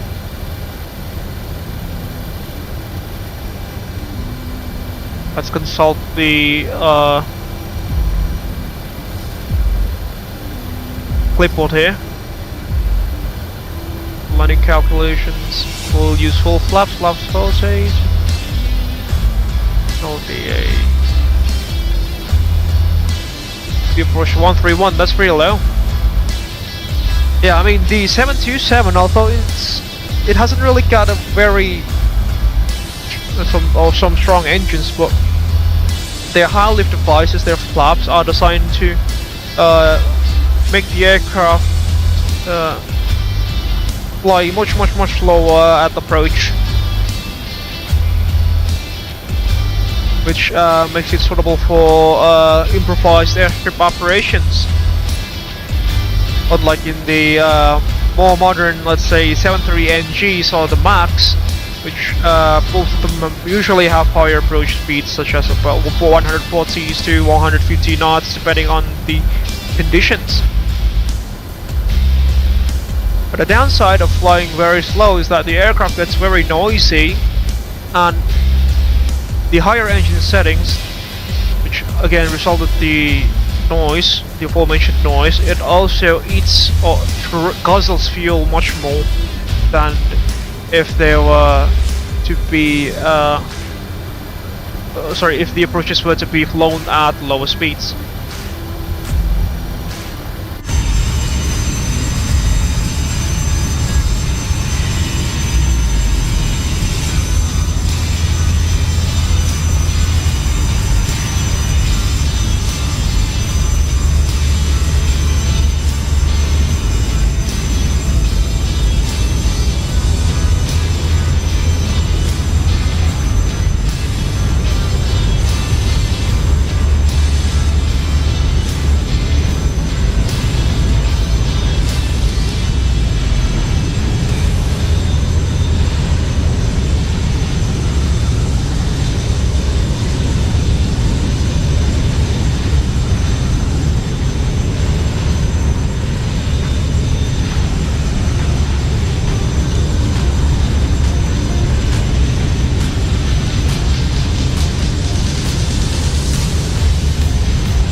Oh, on a side note, I think we can also do the rifle brief, shall we? Because I think we haven't done one.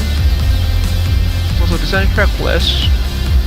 Special hunters are checked, and skeleton no smoking, they are still off, so I think we can leave the checklist a little bit later. 2 minutes to descend.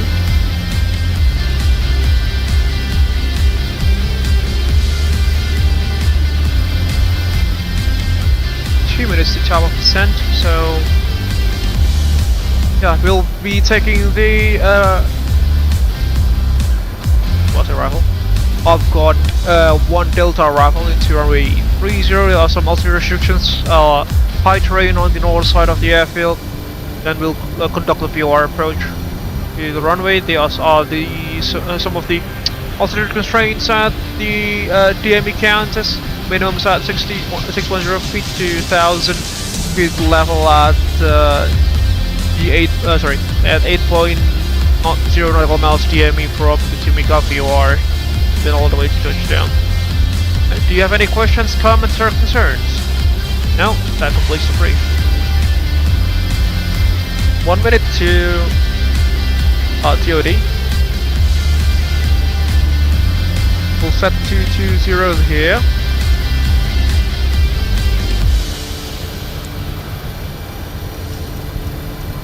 And reset the flight directors.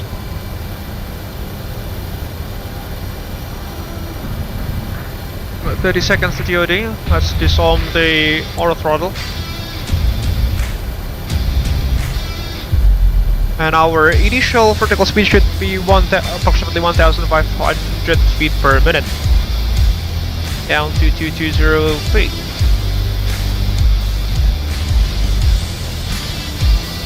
Well, let's start early, shall we? Just to give a smooth ride by the passengers.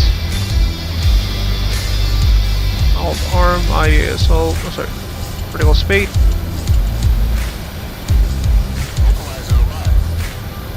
Oh really? On B.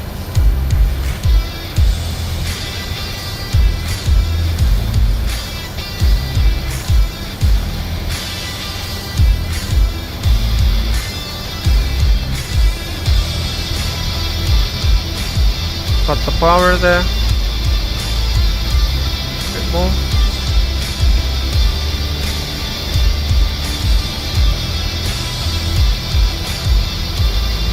Bit too much.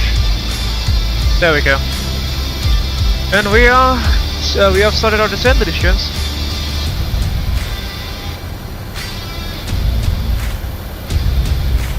Down to level 220.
Alright, next altitude restriction is Upnak 19,000 feet.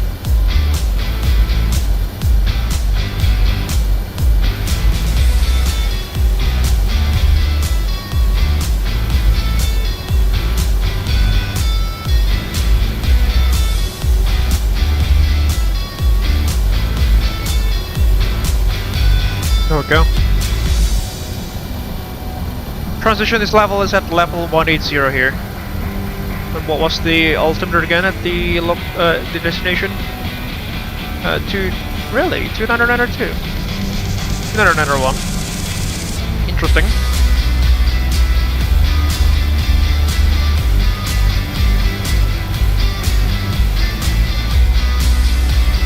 "17 nautical miles to Runeb, is it? Yeah.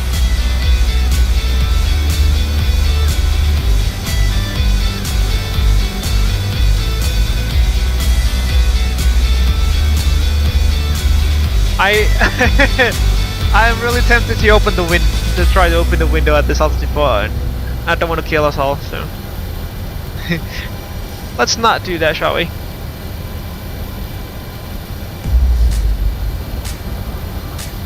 Approaching 220.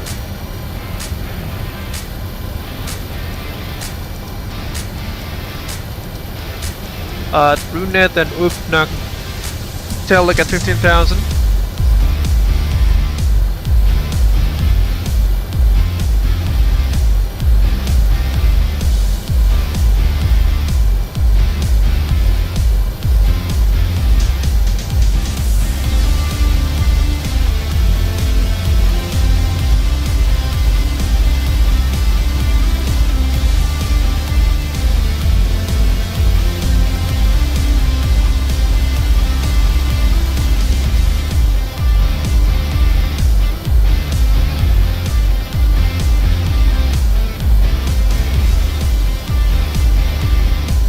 Level 220 there. Go the aircraft levels off.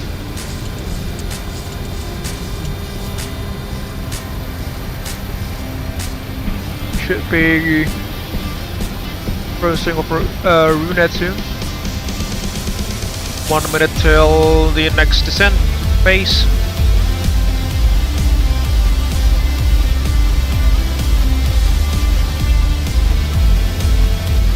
This aircraft is very hands-on and takes quite some effort to operate it.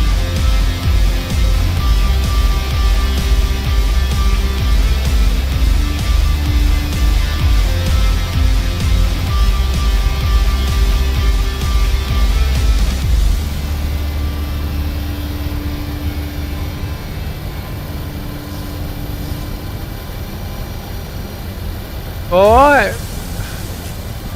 20 seconds to next descent. Let's arm the autopilot again and descend further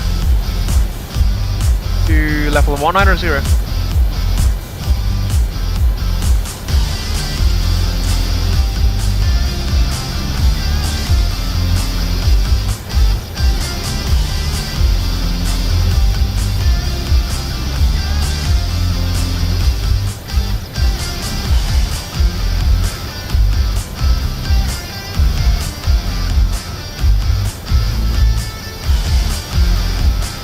Alright, then after we would have to tell like 15,000.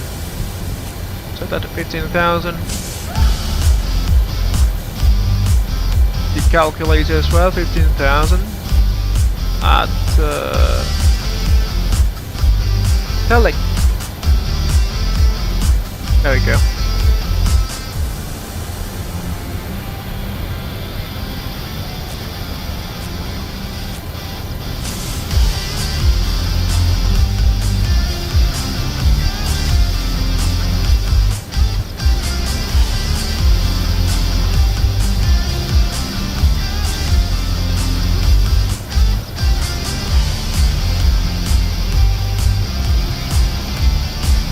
Some rivers there. Meters.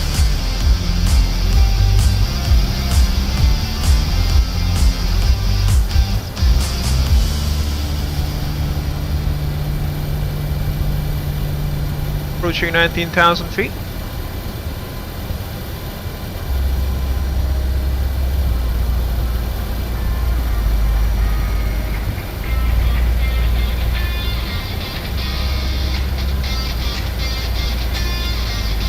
Altitude deploy.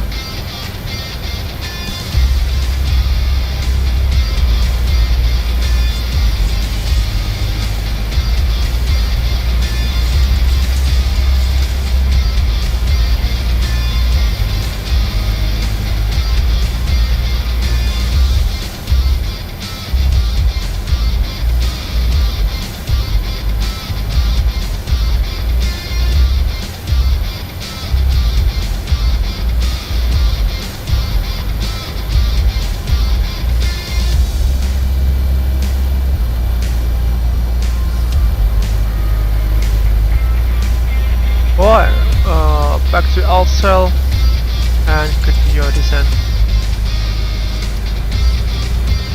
15,000 feet.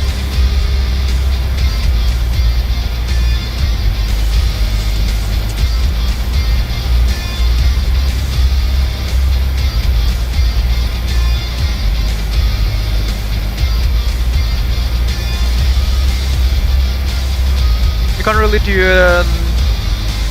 a CDA here, can't we? Pretty tough. Pretty hard to do so. Okay. 18,000 last QH is 977 now. And set the EPR for good run as well as the speeds. 977.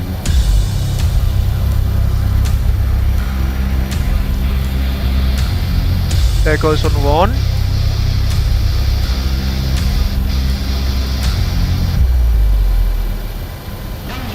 2.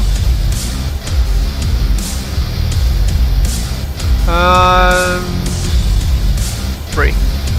1008 on the millibar setting.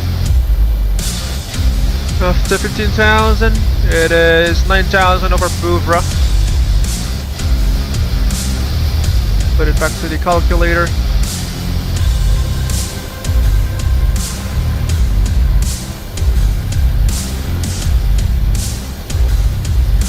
Bouvra.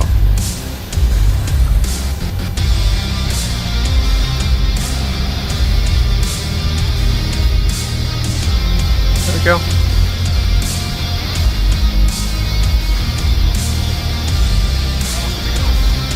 Yeah.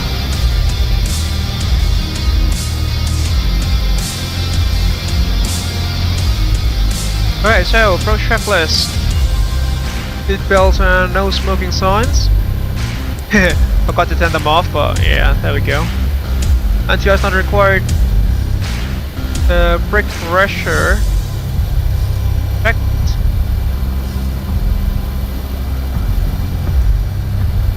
And what else?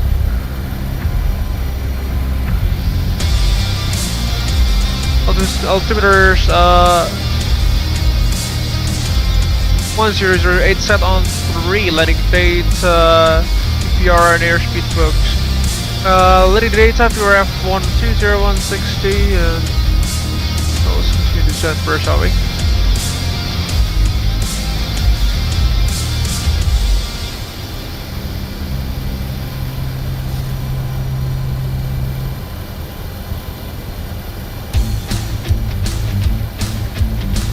Altimeter, EPR as at 1.9 per go round on 3 engines. Gear levers checked, throttle brief complete, and the airspeed valves are set. Alright, start the next descent. Sorry, 9,000 should be.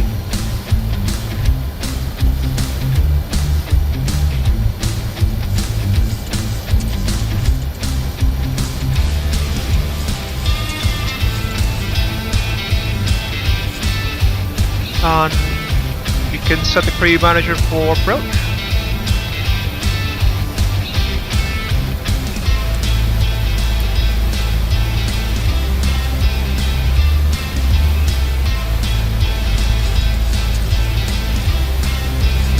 Approach track was complete.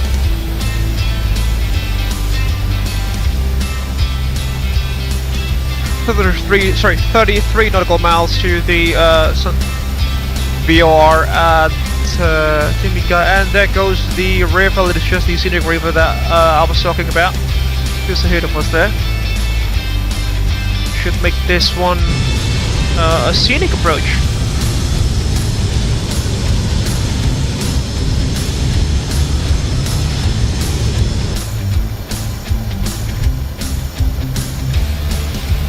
We'll reduce our speed to 250 knots now.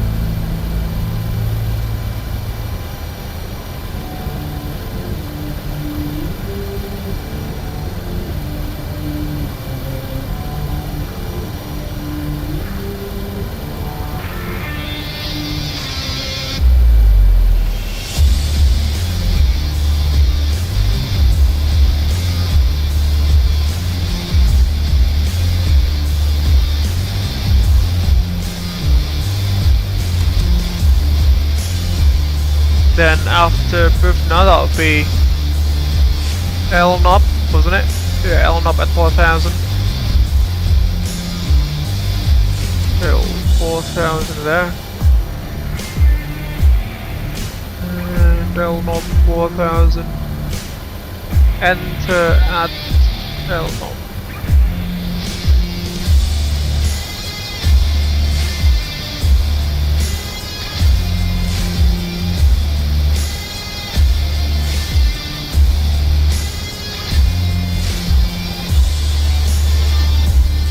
Should descend much faster now.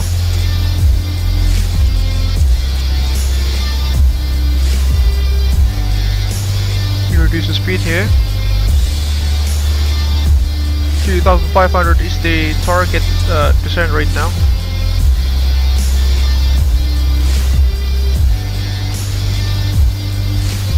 Let's pause the music for arrival.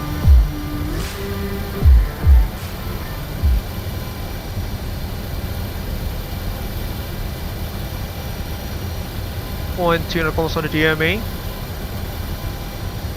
This is getting pretty interesting.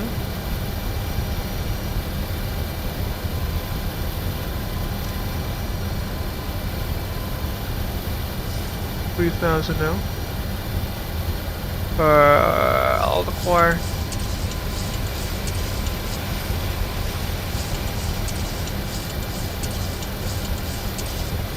I'll sell.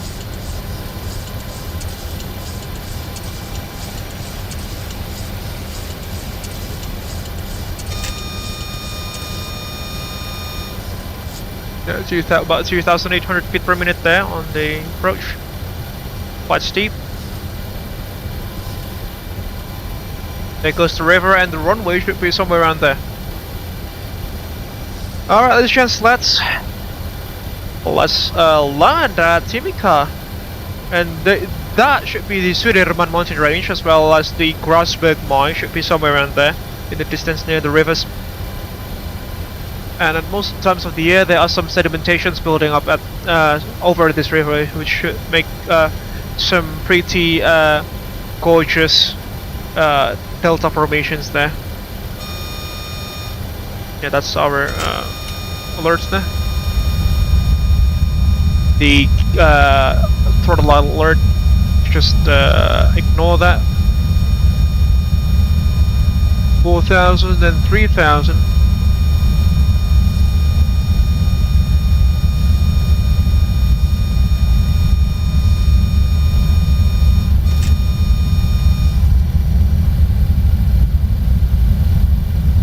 Flaps.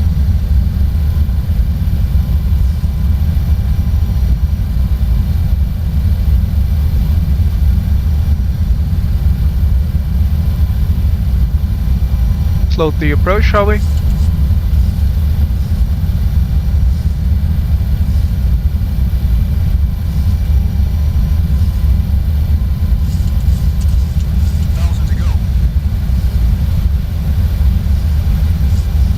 It should be interesting.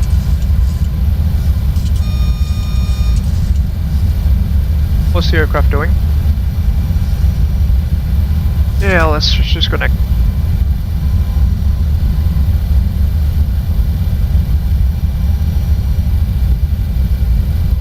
Some pretty interesting behaviors there, flaps 1. That's what you got when the aircraft that we're flying is pretty darn old, and we don't really know how to fly it. Yeah, we are off course. Let's go to nav. Do this thing manually.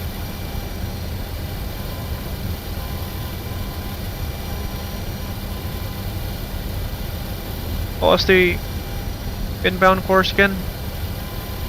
1,000 to go. 299.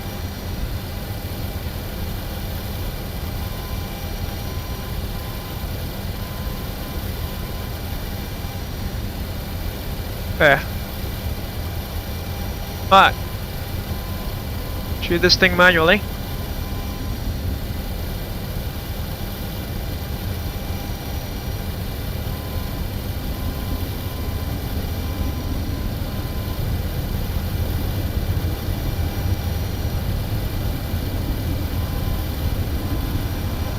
Flaps 5.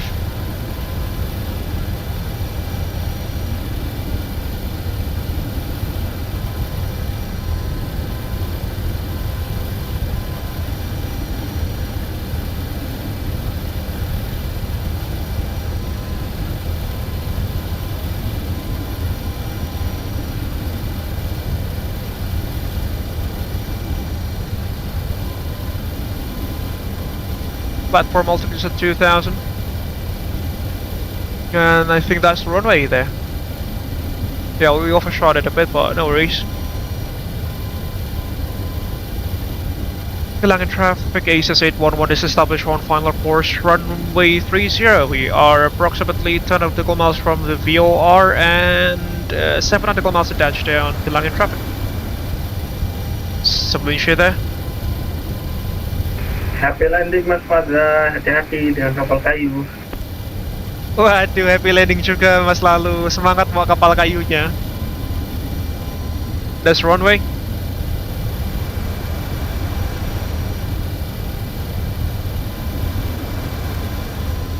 Yeah, a bit of wind shear there.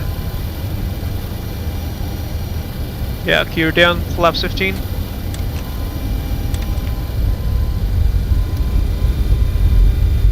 And landing reckless, isn't it?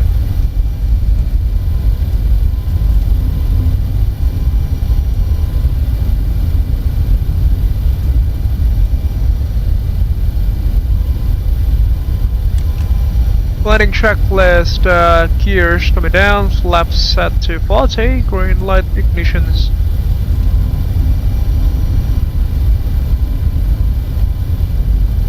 Yeah, ignition's on. Landing check was complete.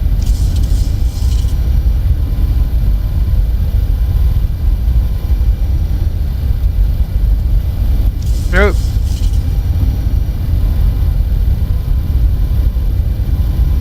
Let's just turn off the flight directors because it's not helping us at all. There we go. 1,000. Okay.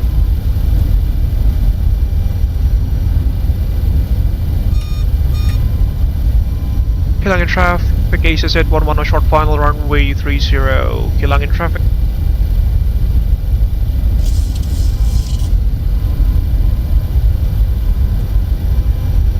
And yeah, that's the river I was talking about. Pretty scenic. I mean, there is an ILS on the other side of the runway, but I've intentionally took this approach instead to make it more scenic. Oh, we're a bit high. Minimums. Continue. On the MDA. 400. Is it me or are the puppies incorrect? 300. No, I think they're wrong. Should be on profile. 200.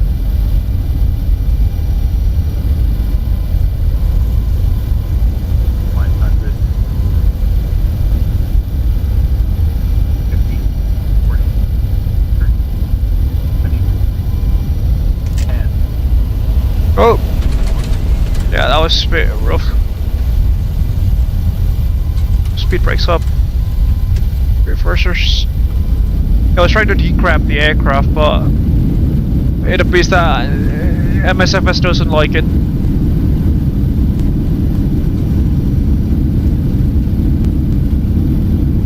Right, 60 knots. Swamped on the reverses. And you know what? I forgot to engage the auto brakes there. See? There we go. No worries though. Try to do 180 here.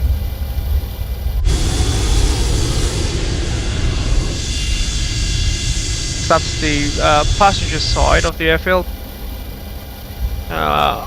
We are on the cargo side, which is on the... that should be there.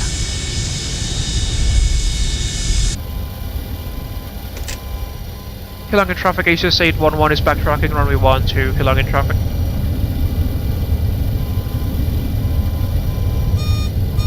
One aircraft.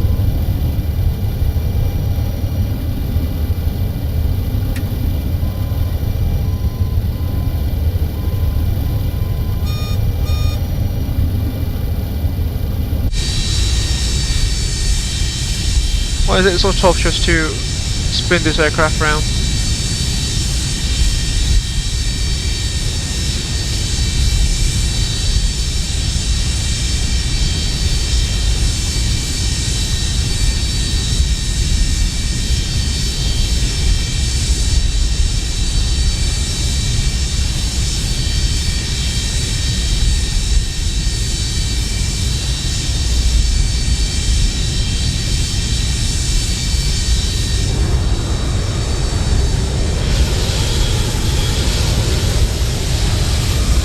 And on a side note, ladies and gents, welcome to Timika and I think the southern side of Papua, near the mines of Grasberg and the Sudirman Mountain Range.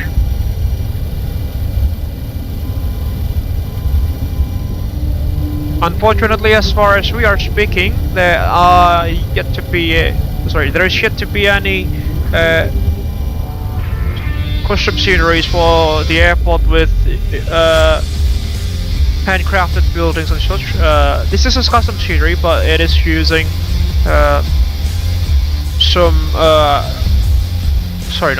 all of the stock buildings from a server. Let's just open the window, shall we? To listen to the magnificent sounds of the JTADs.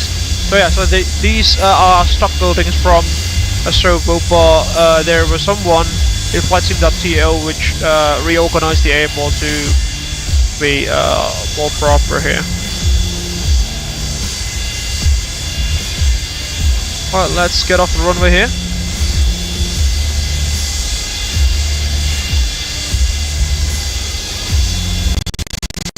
And taxi to the cargo parking spot. Set the after landing checklist there. Oh, after landing procedure. Fails, brake pressure check, flaps coming up, spoilers are off, skids off, ignition's off, transponder 2000 on. Radar transponder and DME on standby, stabilizer trim, standby on 0.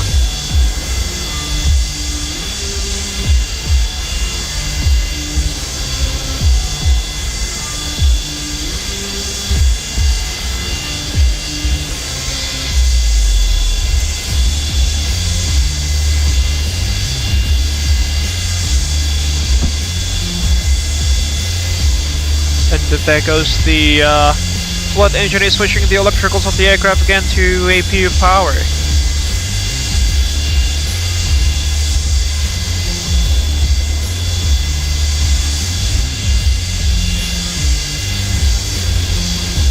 Ooh,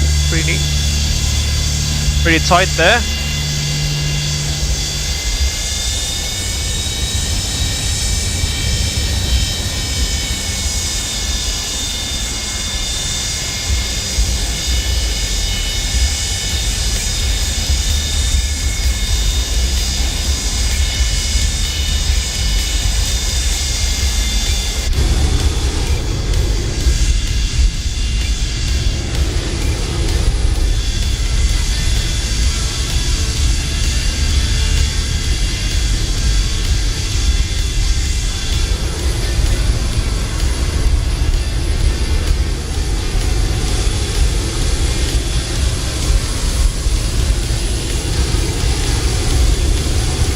Some pretty interesting maneuvering here, ladies and gents.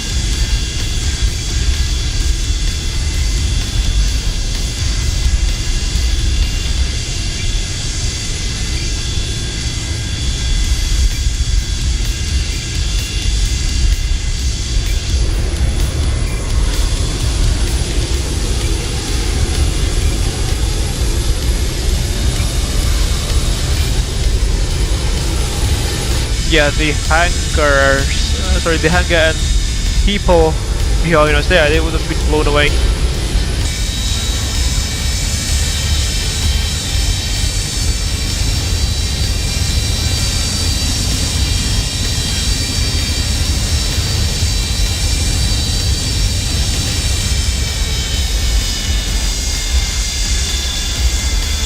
There we go.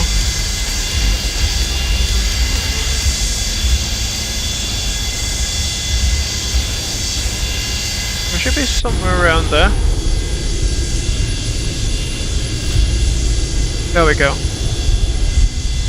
Welcome to Timika again, ladies and gents. After quite and not necessarily exhausting, but it was, you know, much more hands-on than what I'm used to, with the much more modern Airbus and Boeings. This is really old school, isn't it? Right, so APU bus should be on power now. Just cross check on that.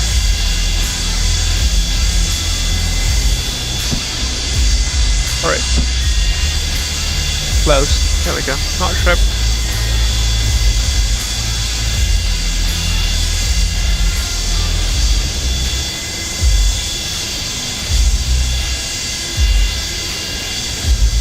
Alright.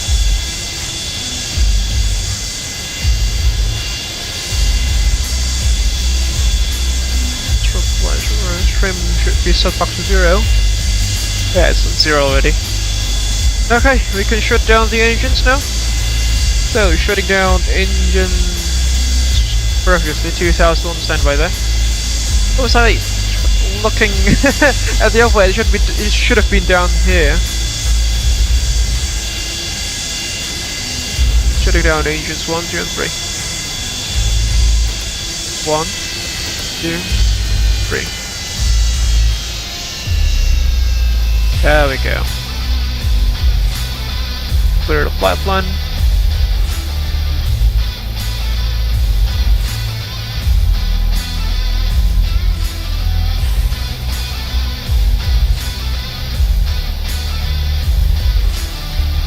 There we go. And turn off the beacons as well as the no smoking lights there. Tom.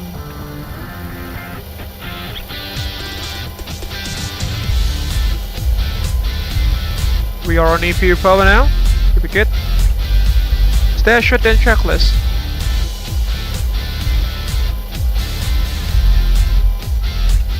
Gear off, the bus brakes spark, engines wing of the ice off, window heat, probe heat off.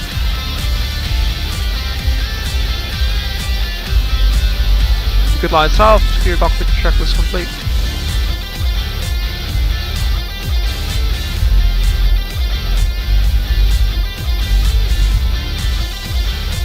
That's not for flight termination, isn't it?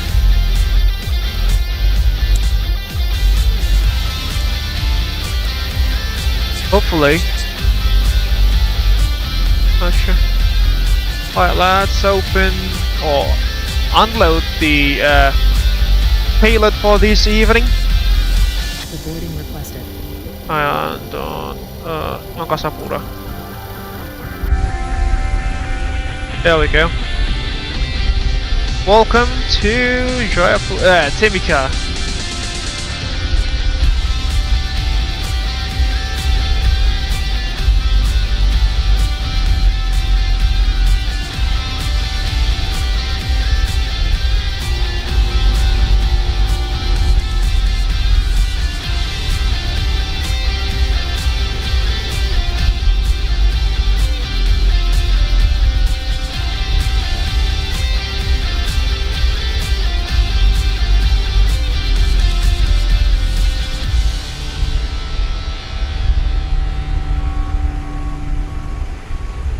Deboard crew. No.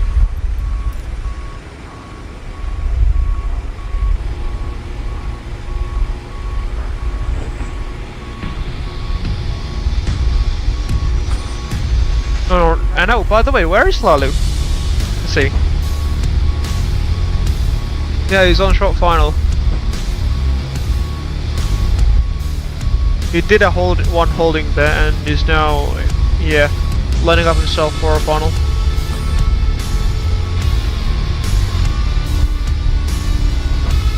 Rightio. Just wait for him.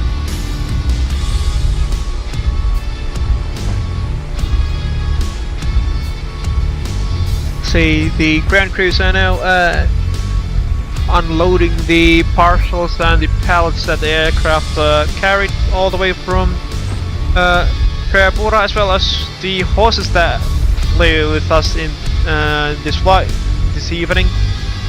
I hope they didn't get shocked from the absolute smash of a landing that was.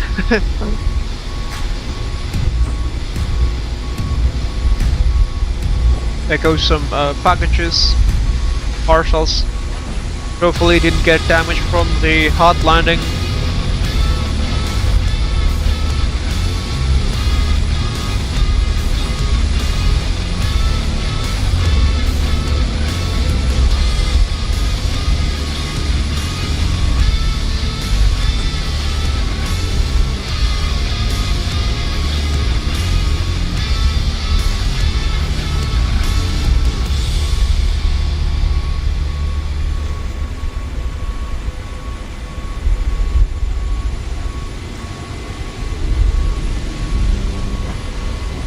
Some of the LD3 pallets being unloaded from the main cargo hold there.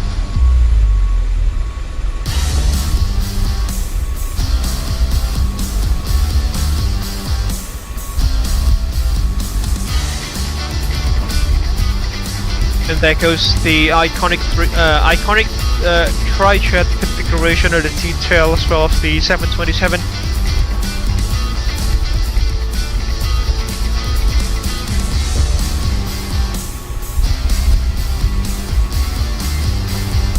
Let's just put our camera here to observe Lalu either butchering his landing or smashing it like this.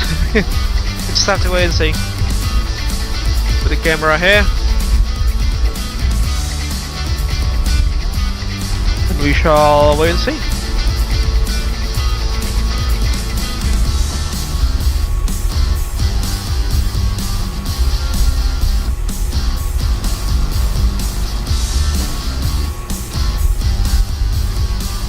You should be on short final now.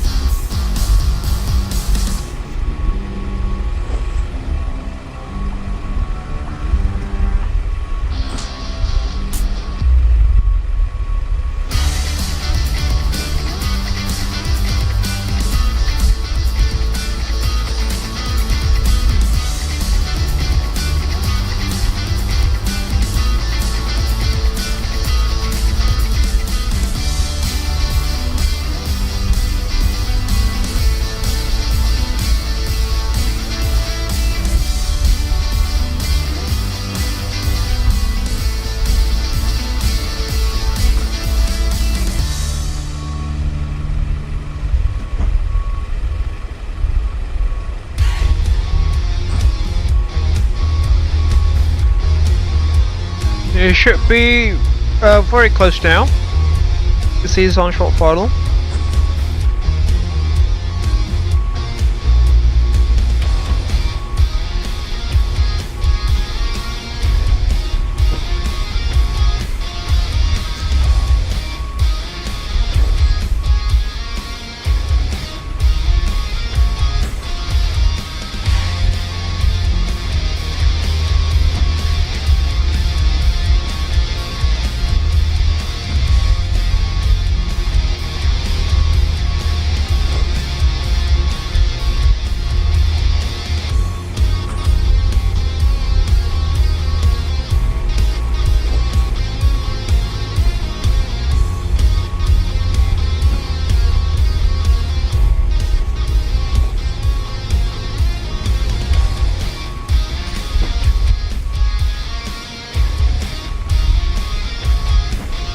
There we go.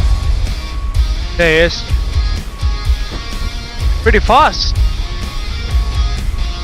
There he comes. And is that down yet? There we go. Here's the runway.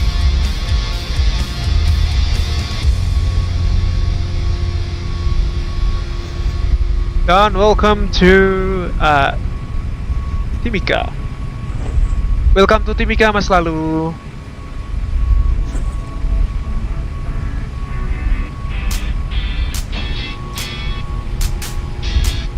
There he goes. Let's see whether he'll take the exit to the new passenger terminal or will he join us here. I mean, this section of the airport was the original, was originally the only part of the airfield before the new terminal was added. I think it was in the 2010. Oh yeah, he's just backtracking the whole runway there. Yeah, there we go. Some MSFS issues there with the ground physics of all of the aircraft here. So it's a sim-wide issue, unfortunately, as far as we are speaking. Which the rumors are, or from what I've heard online, is that this particular issue has been resolved in Microsoft Flight Simulator 2024, which I'm glad to hear.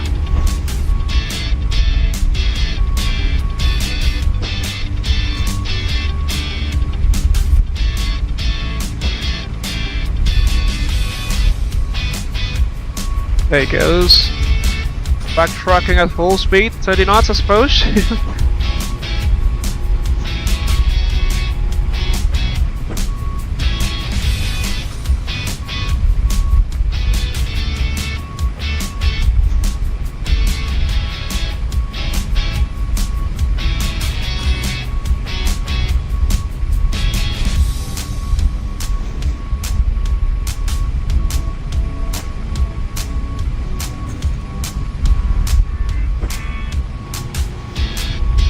selalu in the Choose Flight Fokker F-28 in the Citadel livery.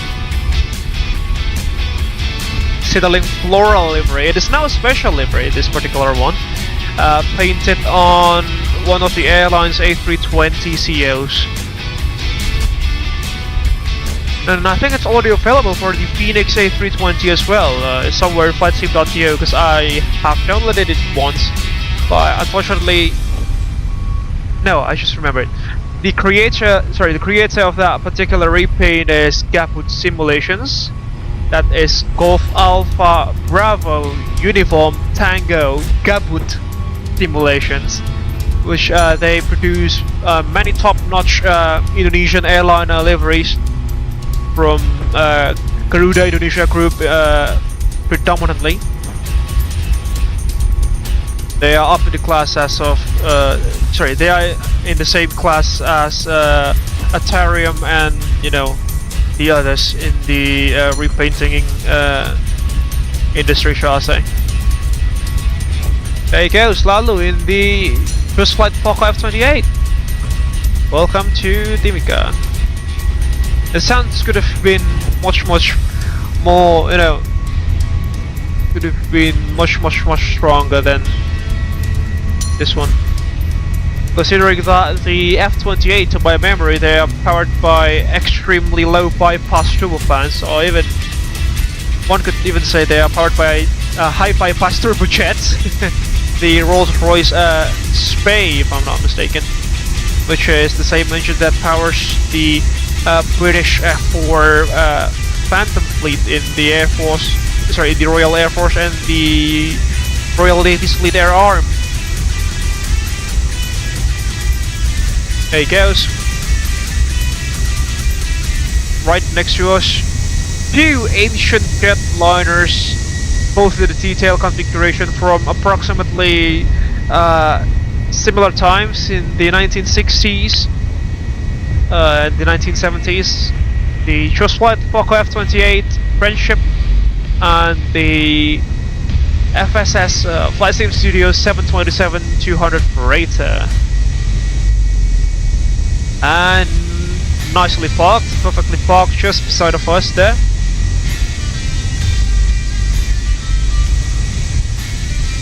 There goes Lalo.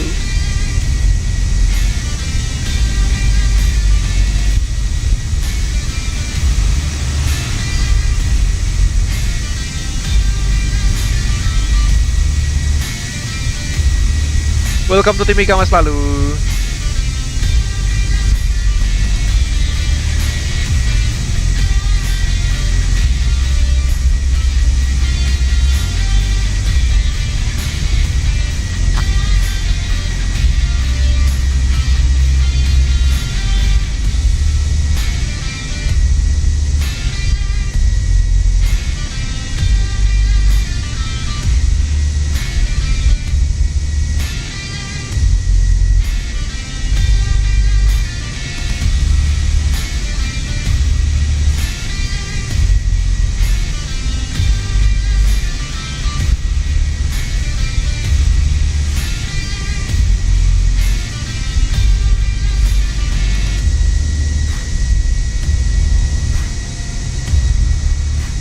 And again, on a side note, ladies and gents, with the arrival of Lalu and the completion of the unloading process of our freight this evening, I think that would also conclude the live stream as well.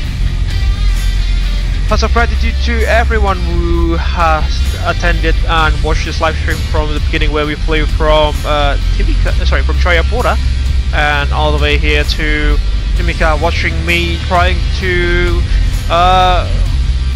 pull myself around in the ancient Boeing 727-200 freighter made by FlightSimStudio, which I would say they have done an amazing job with this aircraft.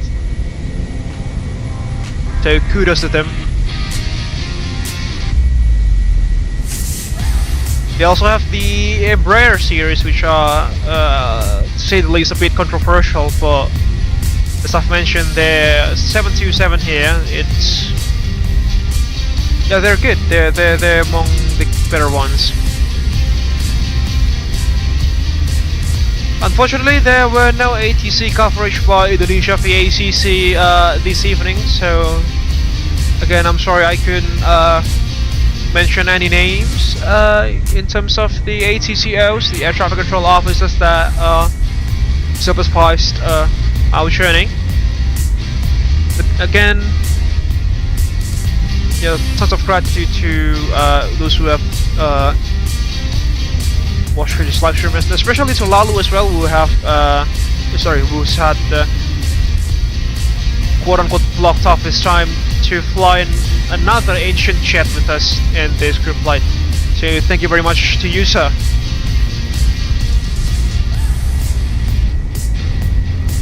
With that, Ken, yeah, I think that should conclude this evening's live stream. Take care wherever you are around the world, and I hope to see you again in the next one, where we will likely to be continuing to explore Europe with Aldo Mampir and other colleagues from VATSIM Indonesia. Oh, sorry, Indonesia VACC. This is Freezing Falcon from Abel Jets Virtual Group, signing off. Thank you for keeping our dreams aloft, and we'll see you again in the sky shortly. Take care.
It all started with a dream to connect the world, bring people closer together, as well as to diversify and unite the virtual skies. The day dawned crisp and clear at Honolulu International Airport. A maiden flight was going to take action. Honolulu delivery, Abel 100 at seating 01, with information alpha requesting IFR clearance to Hilo. Abel 100, Honolulu delivery, you are cleared to Hilo via Pale 3 departure, runway 04 left, squawk 1112. Hilo ground, Abel Link 221, ready to taxi. Abel Link 221, taxi link point runway 26 via Echo Alpha. Taxi to holding point runway 26 via Echo Alpha, Abel Link 221.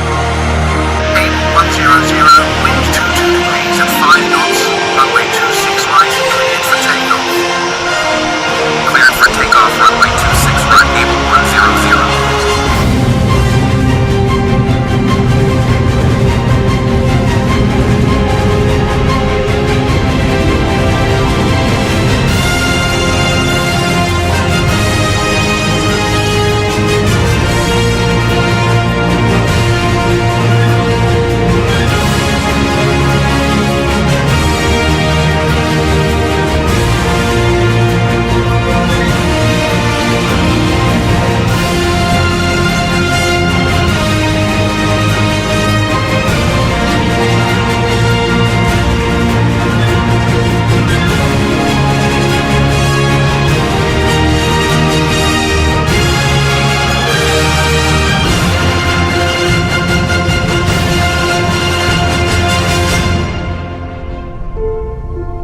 Our founders have their legacy etched upon the horizon. Gaining wisdom from the past, it was then time for the next generations to put their own footprints and leave their legacy in the virtual skies. A new era was about to begin.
from all of us in flight simulation communities.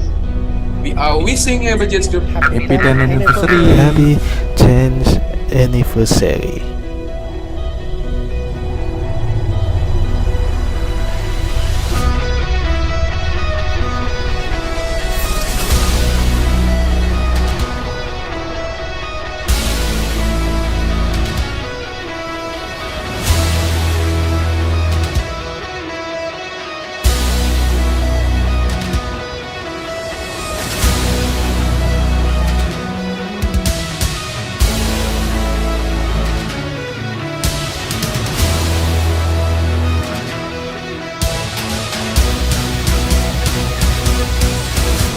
She's got a smile that it seems to me reminds me of childhood memories when everything was as fresh as the bright blue skies.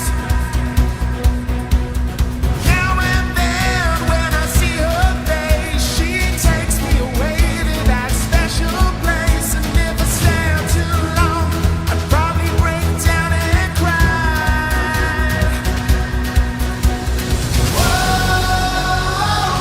Sweet child of mine. Sweet love of mine.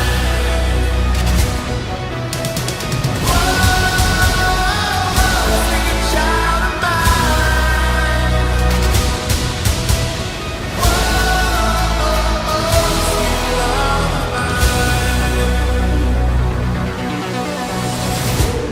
Thank you for keeping our dreams aloft. Here's to another 10 years of making progress to connect the world. To the skies, stars, and what lie above all of them. Our real journey has just begun.